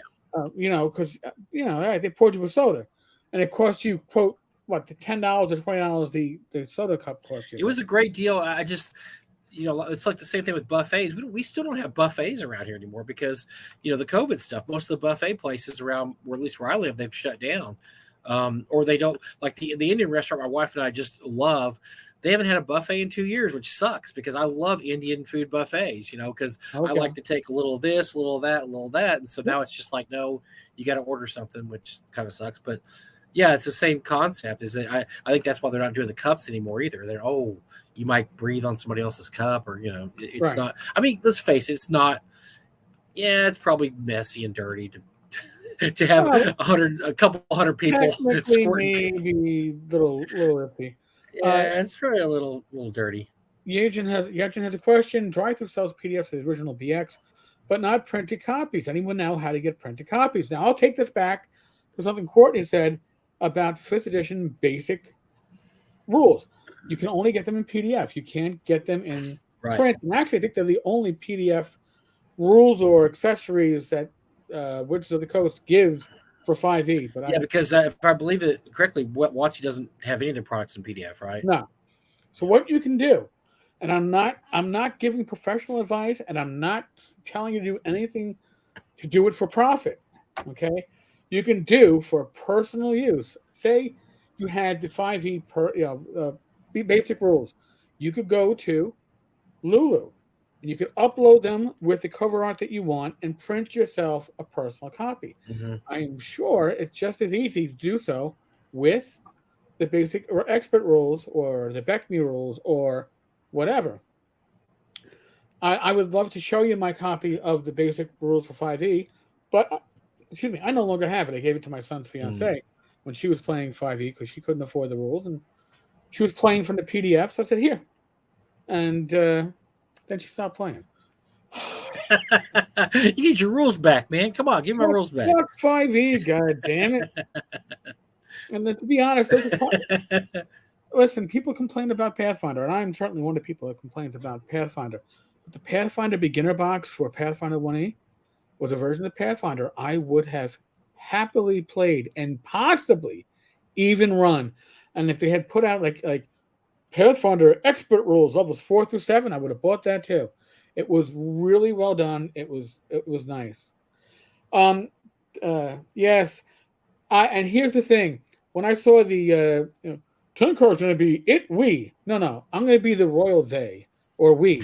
We say, we'd like to tell you that we here at Tenkar's Tavern do believe in the following. And I would use the royal we. But I think Jackass fits much better to my personality. No, for you, that fits perfectly. So, yes, Gen Con owes me money, and like Wonderfield refuses to refund me. They weren't doing any refunds last year for COVID stuff. And I think that's what he said. Yeah, he had COVID cancellation. You can't. Yeah, I tell you, that's one thing. Look, I'm gonna toot my own horn here, just because I like to toot my own horn. Kinky. Somebody's tooting Michael's horn. One of the reasons North Texas RPG Con, we roll over stuff because that's just the right thing to do. And I'm not going to bag on Gary Con a lot, but I was reading over their stuff today because I was shocked to find that they're not saying that you have to have a vax, because I thought that I had read that somewhere, but I read through their stuff. It said they may have vax requirement. But anyway, I also found the fact that they are not giving you a refund for anything. It doesn't matter if you get sick, if the place burns down, whatever. You're not getting a refund at Gary Con this year. Matter of fact, after December 31st, they're not giving refunds for anything. They were before 31st for certain things, but after December 31st, you do not get a refund for Gary Con under any circumstances. And I think the reason this, and Eric and I have talked this for the show before, these cons have got to make some money, and they cannot be refunding people. That's Gen Con's in the same boat. They lost a lot of money the years they didn't run. The year that Gen Con didn't run, we're talking about $1 million business there that didn't have a convention, Gen Con.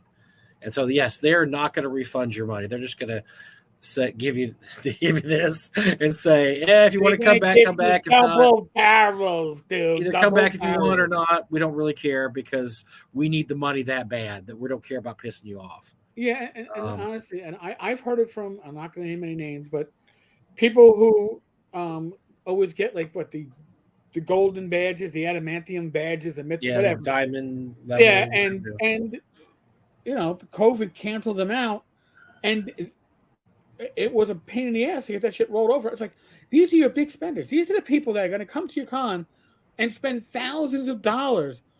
You want to roll them over. I'm not pointing fingers just at GaryCon or just at Gen Con. There's a lot of cons that, really, it's penny wise, pound foolish. If you plan, maybe if you're going to be 1 year and you're not going to do it again, you want to snag all you can. But my wife wants to be heard on this. She just texted me, so she must be watching at home. She says that's why you use a credit card. Thank you, sweetheart. You're exactly correct. Don't use PayPal? You're kidding me. You use credit card, and that way they say we're not refunding you. You go, can you hear this? How about if I turn it up? Because you just call your credit card company and say, I'd like to cancel this thing. Oh, yes, sir. And boom, canceled. And I've heard rumors. I'm not going to go on record as saying from who or how many, but that happened to GaryCon a couple years ago, and it hammered them.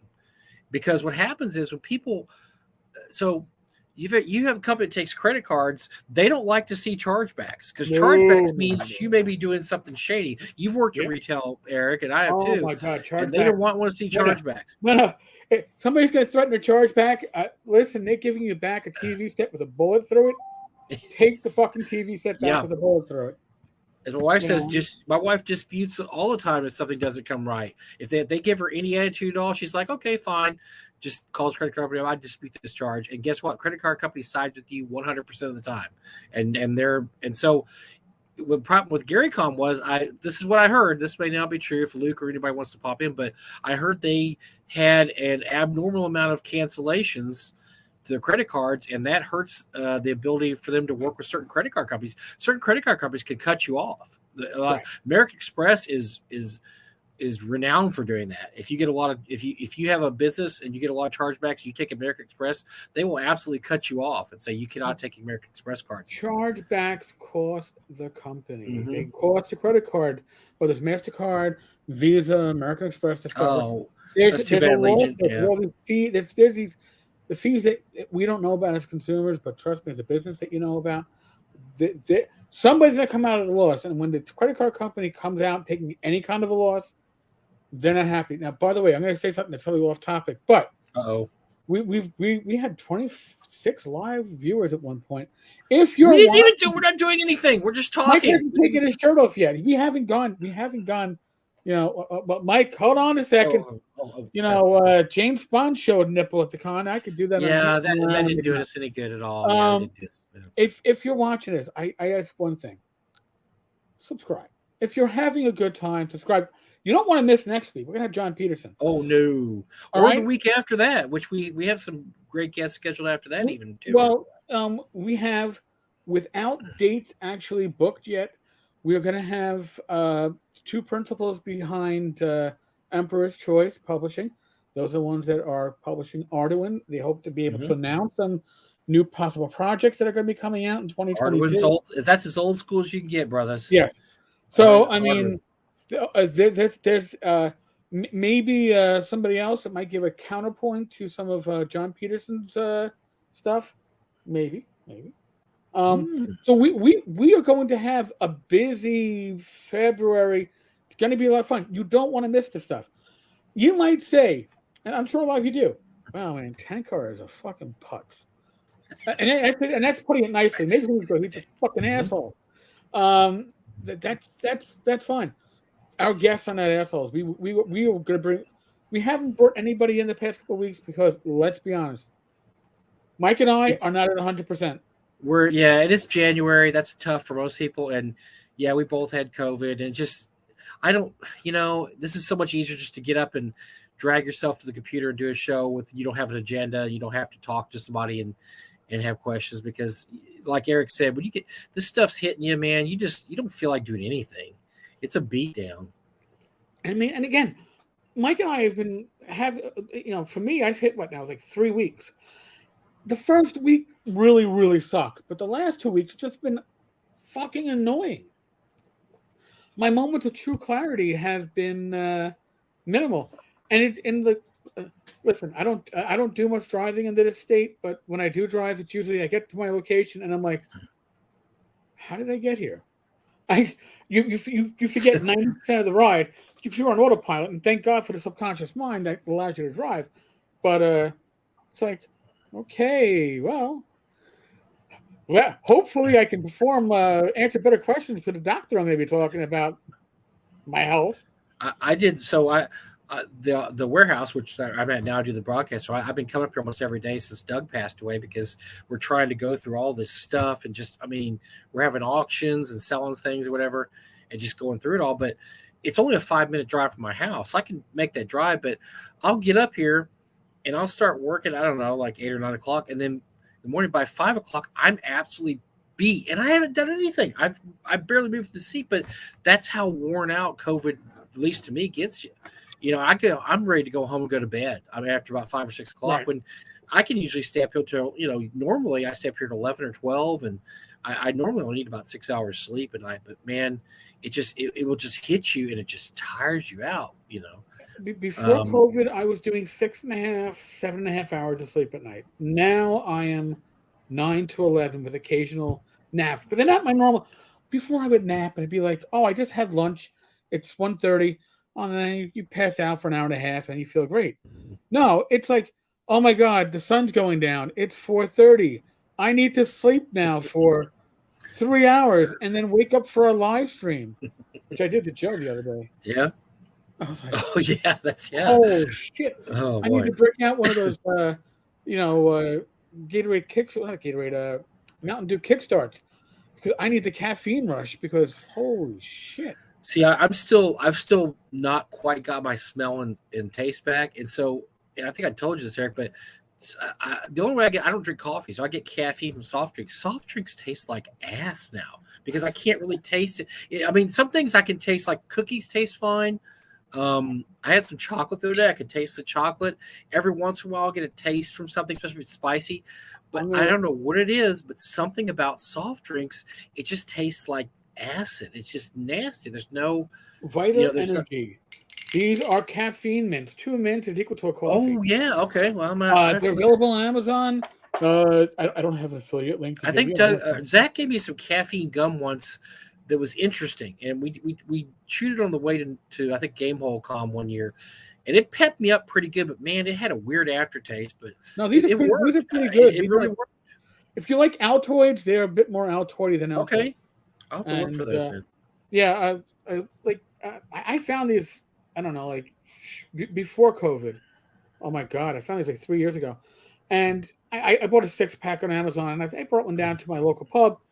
I had an unopened one in my pocket, and my bartender, she was dragging her ass. She's a sweet girl. I was like, cheers the name with my wife, Rachel. And I was like, Rach, you want some eat some caffeine? She's like, yeah, but I'm not feeling great. Like my stomach can't handle the coffee right now. I go, mints are good for upset stomach, right? She's like, two mints equals 1 coffee.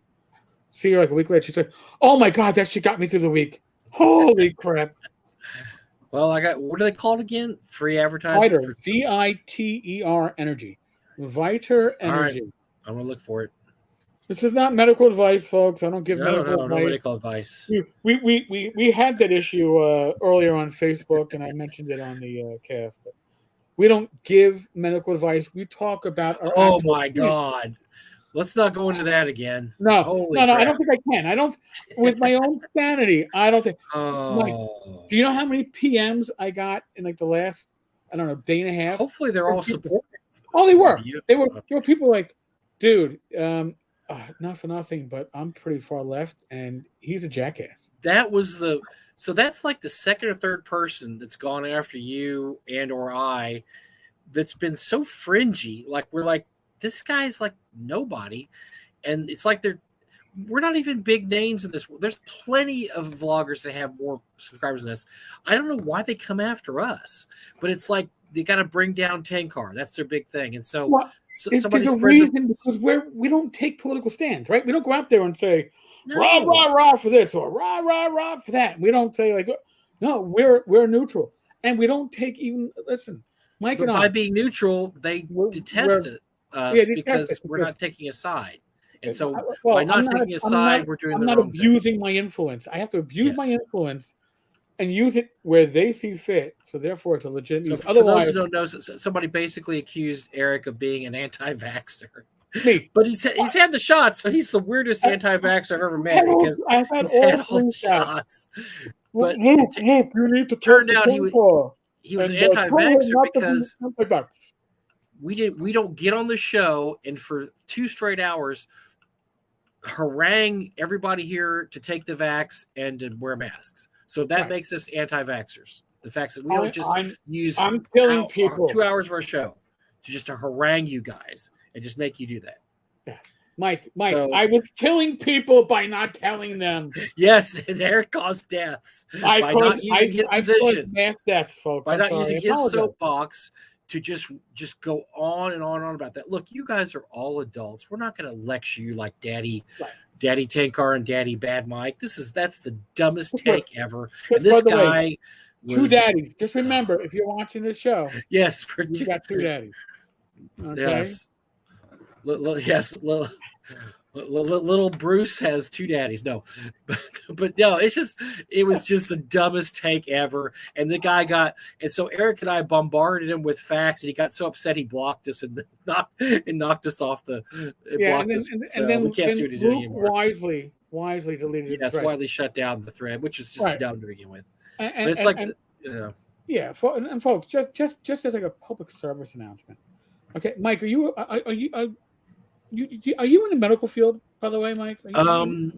I once had a job for 13 years where I worked at a medical lab, but it was customer service. So does that count? Is that MD? I don't know if I'm. Oh, I'm not. No, you're right. And that doesn't give me any special advice. When I was 18, I was a messenger for a medical lab. I actually got Jimmy Breslin's blood and urine. And I picked up urine before. I've done that. Yeah, I did that too. That makes us medical professionals. I saw Jimmy Breslin, and my reaction was, "Wow, this is a fat fuck." And I was handed his urine, stool, and blood sample to take back from Manhattan to Queens. So that's my experience in the medical field. So when I say to you, all right, Mike and I are not telling you what to do. We're not telling you to get vaxxed, not get vaxxed. I'm not saying wear a mask, don't wear a mask. He lives in a state where you can't mandate masks. I live in a state that mandates masks. Actually, you can mandate masks. You cannot check for vax. You have no vax.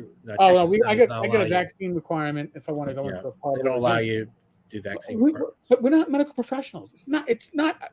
If you want us to talk about gaming, all right, preferably OSR, maybe a little bit beyond that. If you want 5e, go fuck yourself. But we can talk about gaming. Okay, we can talk about that. I can talk about law enforcement.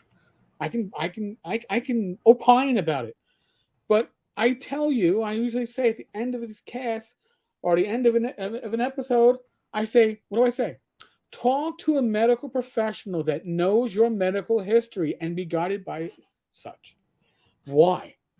Because everybody is different. It's not one size fits all. I can't go to the store and just pick a shirt off the rack and expect it's going to fucking fit me. Okay? Because I got news for you. It probably won't. What fits me will not fit my son. He'll wear it like a tent. And my son's shirts won't even go over my head, let alone down my body. So one size does not fit all. Medical professionals know your history, know your risk factors. Be guided by such. I'm not going to tell you anything besides use your common sense because it's not my position to do so. So again, if you're somebody listening to this cast and you feel that Mike and I are not using our influence properly, I would tell you to sit and rotate. But first, you got to sit on this and really make sure that you're sitting on it well. And when you rotate, please clench your ass. Okay? Look, there should be no circumstance in your entire life ever that you go to vloggers for your medical advice. If you're going to vloggers, especially two schlomos like Eric and I, for medical advice, you have serious issues, serious problems. I always go to Tenkar's Tavern to find out what I should do with COVID. I would rather send you to Joe Rogan for medical advice than us, because I mean, that's just ludicrous to expect people to expect vloggers to have that kind of influence. Like, you should go and talk to a medical professional, and by that we mean somebody with an MD or PhD or whatever after their name, not two guys doing vlog. That whole concept of vloggers trying to give you advice is ludicrous, unless we're giving you advice about the OSR, things we know about. And even that, you probably disagree with us anyway, because you still have your own opinion. You can do whatever you like, And by the way, David, that whole thing was,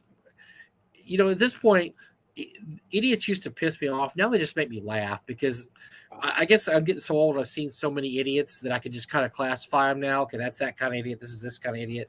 So now they don't really make me mad anymore. I just kind of I'm just amused by idiots at this point. I'll get to Mike. I'll get to that point. I mean, this idiot is probably on a level of, I pay your salary, type of idiot when you're like a public servant.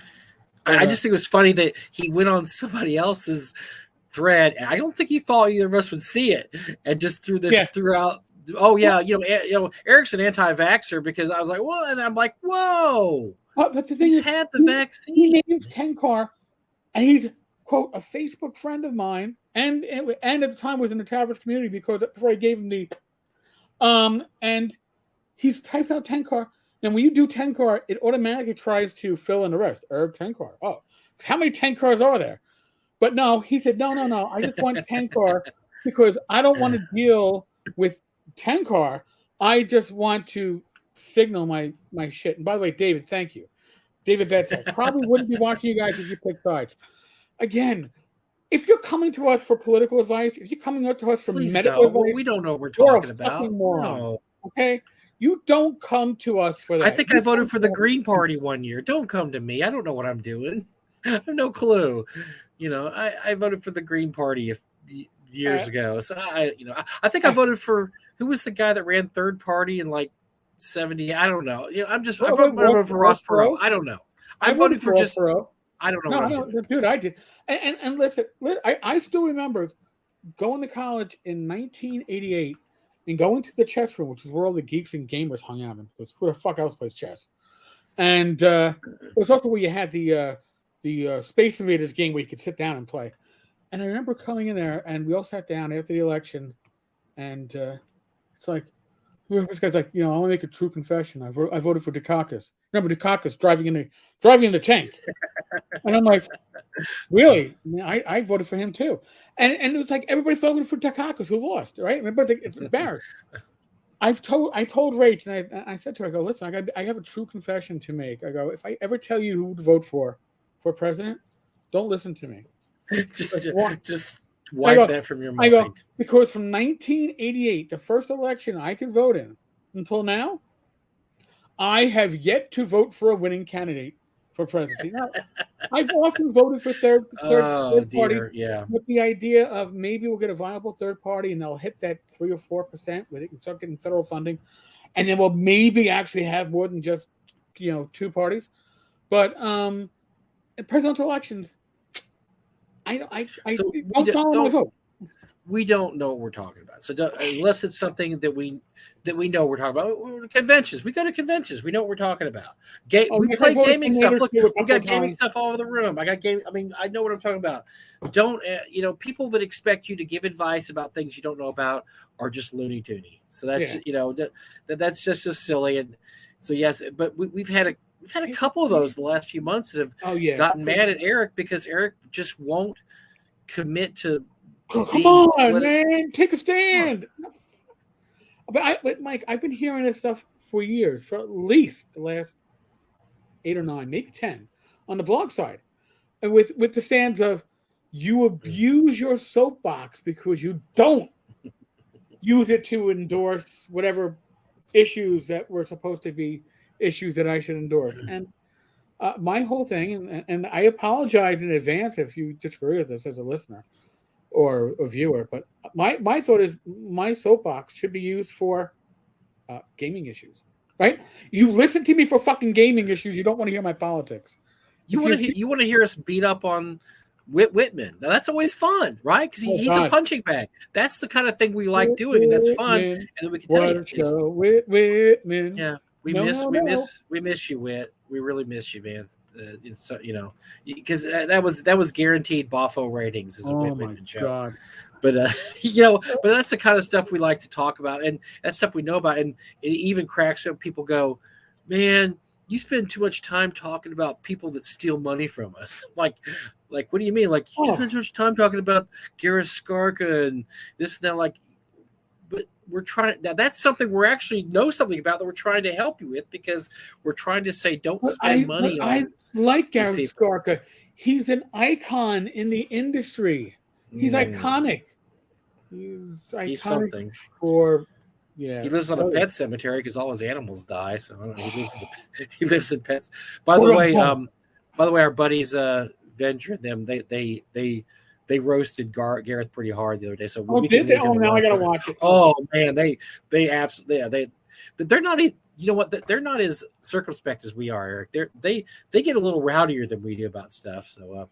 I suspect that they're less sober than we are, and we drink. So I mean, I'm not saying that there's alternate mind-altering substances. Yes, but I suspect that they're a bit more freewheeling and less. I give a fuck. But, they gave him a quick kick in the ass too, because so when we could lay off, he got burned so bad we might be able to lay off him a few weeks because no.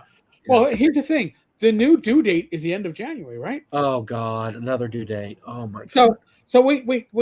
How many days are there in January? 31. Okay. Yes, 31. My calendar says. So that would mean that in 2 weeks, so the week after John Peterson, in 2 weeks, we'll have it in our hands. We'll have it in our hands, or we won't have it. Yes. We can run. Hey, let's plan the week after that. What we'll do is, since you're going to have it, because it's definitely going to come out, let's run a character generation for the West. So let's plan that for the week after John Peterson. That, assuming something else ships within the next 2 weeks, after ordering it a month ago in that time frame. Yeah, we can do character generation for Giantlands. Come on, Giantlands. Well, I think the Skarka stuff's better. I mean, it's definitely going to come out. D6. So, we know it's going to be open D6. We know it's got to be usable. Yeah. Oh yeah. Theoretically. So yeah, we'll plan. We'll just plan on that. We're definitely going to do some Far West character roll-ups. It's awesome. That'd be great. I can't wait now. I cannot wait till you get that PDF. That's gonna be awesome. God help us each and every. We can do Buckaroo Banzai after that. Never mind. No, Buckaroo Banzai will never come out. It can't come out. The license has expired. So anybody who gave and honestly, the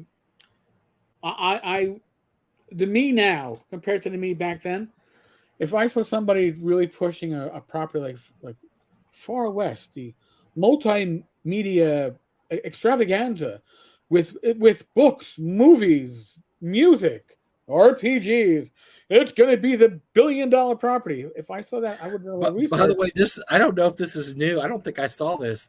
What? I just went to the Wikipedia page for Gareth Michael Skarka. Can I read the last paragraph? Please do. In 2011, Skarka ran a Kickstarter campaign which attracted $49,000 in funding for development and publication of his Far West role-playing game, and had regularly posted updates to his Kickstarter after missing deadlines. Far West was intended as a transmedia project, including a fiction collection and a role-playing game, intended for release in December of 2011, but incomplete as of the 10th anniversary of the project's funding. Skarka maintains that he intends to release the product, despite the fact that no progress has been demonstrated for over a decade. That's on the Wikipedia page. God. Now here's that's funny. Some forgotten knowledge when it comes to Far West and Gareth Skarka. Back when Cubicle 7 was big, but not as big as they are now, they came to an agreement with Gareth to publish Far West. All he had to do, and by the way, When I say all he had to do, I literally mean all he had to do. This is like back, I don't know, 2014, was finish the fucking project. All right? It was free money. They were going to, again, I don't know, no secrets. I don't know any behind the scenes, although with his health issues, his family health issues, dead pets, dead pet issues, medical issues for vet bills. I believe the $49,000 was not spent on hookers and blow, but it was spent. My opinion, my belief. Um, that would have been washed away. Cubicle 7 would have published it. He would have made money off it. And guess what? He couldn't finish it because Garrett. How about if he just came out and pulled a Mike Nistel and just said, "Look, it's never going to come out. Sorry, I'm an asshole." Well, no, you can't do that because then other companies like who publishes Star Trek? Modifius? Yeah, yeah. Okay. Or they did. Yeah. Now, again, folks, this is only one of those quasi secrets, all right? So don't get all. When there was all this pushback about Gareth being involved with Star Trek, a major, major title, and getting paid to work on an RPG when he owed $49,000 of RPGs to his backers, Modifius made a public statement that until Gareth completes his obligations, we will not be employing Gareth on future projects. So look up Michael Brophy. Michael Brophy. Oh, yeah, his fake name. Yeah, he had a fake name. Fake name. That's his middle name and his mother's maiden name or grandmother's maiden name. So Michael Brophy is Gareth Michael Skarka, still working on later Star Trek products. So there's a publisher that told you where to go. We're going to do lip service to doing the right thing, and then we're going to go, meh. No, we didn't do the right thing. So that was kind of shitty, in my opinion. But that's all fair in business, right? You like, we already commissioned this guy to do this work. We already paid him. Just give him a new name. Yeah, write it under a pen name. Nobody will ever figure it out. There's people out there with much more time on their in their day than mine who have nothing better to do than figure this shit out. Oh, Mike and I were discussing some of the stuff before the show. And again, I have, and I will tell right now, huge number. I say huge number. Huge, yes. Huge. How huge? At least a dozen volunteers. I jokingly call them my investigators, but they are, some of them are more qualified as investigators. Sometimes the detectives that work for me in my time in internal affairs. And these investigators do amazingly solid work at digging up shit that I never would have found on my own. Oh, yeah. God bless them. They give me rabbit holes. Some rabbit holes come out and we deal with them. Some rabbit holes don't pan out as we think they will. They become different types of rabbit holes. But that's just part of the experience. But everyone who has ever sent me a link, a rabbit hole, a screenshot, you know who you are. I will not name you. I will not reveal you because I'm not going to blow up anybody's spot. But thank you so much, because I really, what I do cannot be done without the helps of those like you. So thank you. God bless. Yeah, keep us honest, man. Yeah. We start talking about I don't know, what are we not expert in? Our favorite kinds of talk about tofu. Favorite tofu. Oh no, say, no, tofu. You're not Alice Pang. You don't know. Alice Pang loves tofu, by the way. No, you're not Alice Pang. You don't know about tofu. How dare you, sir? So if we don't have Alice Pang as a guest and we start talking about tofu, do not believe us or listen to us. But now, Mike, that might change. Okay, only because Alice and Rachel have become pretty good friends. She's gonna give you some tofu recipes. So now, you never know. The request might be that boy, I gotta make tofu for Rach, and if that's the case, I will be pushing my my skills to the limit. I warn you ahead of time, and we're not. There's no plans, by the way, for a Tenkar's Tavern cookbook. I know a cooking show. Well, hey, there we go. Ask for it. Tenkar's cooking show. Yeah. Yeah. Hey, is there a Tenkar's Tavern cookbook for some of the low carb, low sodium diet? I was like, I think that's all we need. 10 that I would write it for. I don't know. I don't think so. Stop Stop before we kill again. No. I wouldn't want to kill again or kill for the first time. What can I tell you? Well, we killed 2 hours there talking about nothing. That's our Jerry Seinfeld invitation of talking about nothing. It's that podcast about nothing. I don't understand, by the way, why anybody watches Tenkar and Bad Mike, because they spend 2 hours just babbling away and they talk about nothing. Holy shit! Maybe we should do that. No, I'm just saying. I heard somebody say that about me and you, the two of us together, that we babble about nothing. I agree with him. I absolutely agree with him. Yeah. And but then they I'm not going to to disagree with that. Yeah. I can disagree with that. Know. But next week we're going to redeem ourselves because we're going to have Mr. John Peterson on. Well, redemption is very special. Mm-hmm. I don't know if it could be a full redemption, but here's what I do promise, folks. Prior to coming on to do next week's live stream, no wine. I got to be sober. It's John Peterson. I will, however, have 2 kickstarts ready to go with lots of caffeine. All right? So I will be caffeinated, not alcoholed, and I will be fully read on I am going to hammer this right before John comes on. Fuck. I'm going to finish that bottle off. So we'll be 2 sides of the spectrum. I'm just going to pound it. See, it's going to be right before cop, John comes on. Drunk cop. Good cop? Yeah, good cop, drunk chop. That's what we're going to be. No, man, I got to make a list of questions because I had so many after reading the book. It's been a week since I finished. I need to go back and take some notes because there's some really cool stuff that we're going to go over next week. So, Mike, does that mean that next week there might not be a This Week in Gaming Stupid episode? No, we're going to talk. We got to talk to John like the 2 full hours, man. I mean, I just wanted to make sure because This Week in Gaming Stupid requires wine. Like I said, 2 hours of talking with John requires caffeine and focus. That stupid's going to be there. That stupid will be there next week after that. It'll be the week after that. Well, we got stupid to go around. So no. Next week's going to be, we're going to put on our thinking caps and we're going to talk about some TSR history that's pretty cool stuff. There's some pretty cool stuff. Matter of fact, not current events. I'll tell you what, I learned a couple of things that I did not even know reading that book and that I was just shocked at that I didn't know. Like, did you know that Rose Estes sued TSR? I didn't know that. No, I did not know that, but that's you'll find out why if you read the book. But what I do enjoy about the book is at the end of the chapters, there's let's resolve this latest turn. Yes, it's a turn. The turn based. Oh, yeah. Who made how much money? Let's see where everybody stands. It's like I did not know. Yeah, Rose Estes. It's man, like I said, I can't wait to talk about this because this company was humming along till 82. Everything was going great. Everybody was happy. They're making tons of money. And then just everything went off the rails in 83. So maybe John can talk about that a little more about exactly what happened. Because, when I'm sitting here as a kid, I'm just buying models off the shelf. I didn't know any of this was happening. Yeah. I didn't know that was going on. I thought, everything's fine. And then one day you notice that there's no more Gary Gygax stuff coming out. That's weird. And then next thing you know, he wrote an article in Dragon Magazine saying, hey, I'm moving on to other pastures. You're like, whoa, the guy that wrote the guy that created the game is moving on. That's crazy.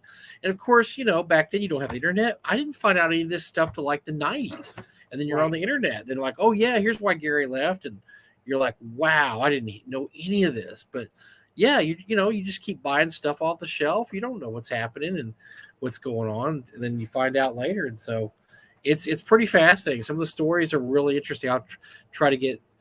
And then of course I remember the Egbert stuff plays a big part in this, the Dallas Egbert stuff, right? And the steam tunnels, and that was the I don't even want to talk about it too much because I'm going to get rolling off in a half an hour. That was the shot in the arm. Once Egbert happened, the place exploded. They were selling more copies than they could print. Once Egbert what happened. You're telling me is that we have now figured out.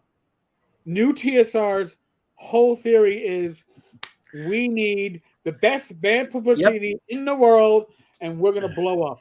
They need some college kid to go missing with I don't know, Lanassa's picture on the bulletin. I don't know what they do. Well, they haven't published any products. So I don't know what product. Oh, well, the you know what? cheese They and could my take that- cheese and nut pizza. They can have Cheese that and it nut goes pizza. missing, and cheese and nut pizzas is there, and it's got like weird marks on it, and so everybody's like, "Oh my gosh, it's supposed to be refer to where he disappeared at." And so yeah, they need one of those coming up. There we go. So listen, we just gave some great business advice out, free of charge. Absolutely we're definitely free. We love to help the community out. Yep. Yeah, I mean anything that can, in the overall scheme of things, make the OSR better. And hey, yep. That's us. You know, that's what, again, we give advice on that shit. We care. We do it because we care. And this is our expertise, right? Mm-hmm. Oh yeah, maybe sort of. Whatever the fuck. Listen, we're not going to give a speech on COVID. We already have. All right. I will say, join us next week. John Peterson. Holy crap. Going to be an excellent episode. And when I told Rachel we're going to have John Peterson, she's like, who's John Peterson? I go, the guy with the hat. She goes, oh, the guy with the hat? I'm like, yeah, because John usually wears a hat. She's like, oh, him. Okay. Now I know. So, yes, we're going to have the guy with the hat next week. Otherwise, as always, be safe, be well. Mm-hmm. God bless. Roll those dice. And God willing, I will be back tomorrow, Friday live stream at 8 p.m. with Glenn Hallstrom, 8 p.m. on Saturday with my wife, Rach. We got a few interesting things that we are picking up health-wise, some equipment. We'd like to discuss it and get some opinions on it. So, hey. All right, folks. Again, thank you. Thank you. Thanks. Hit the subscription button. Hit the bell. Hit the subscribe button. Pound it. Pound it. Pound it. Pound it. Well, I mean, hopefully you just tap it. But, I don't want you damaging your computer or your keyboard, all right? Thank you.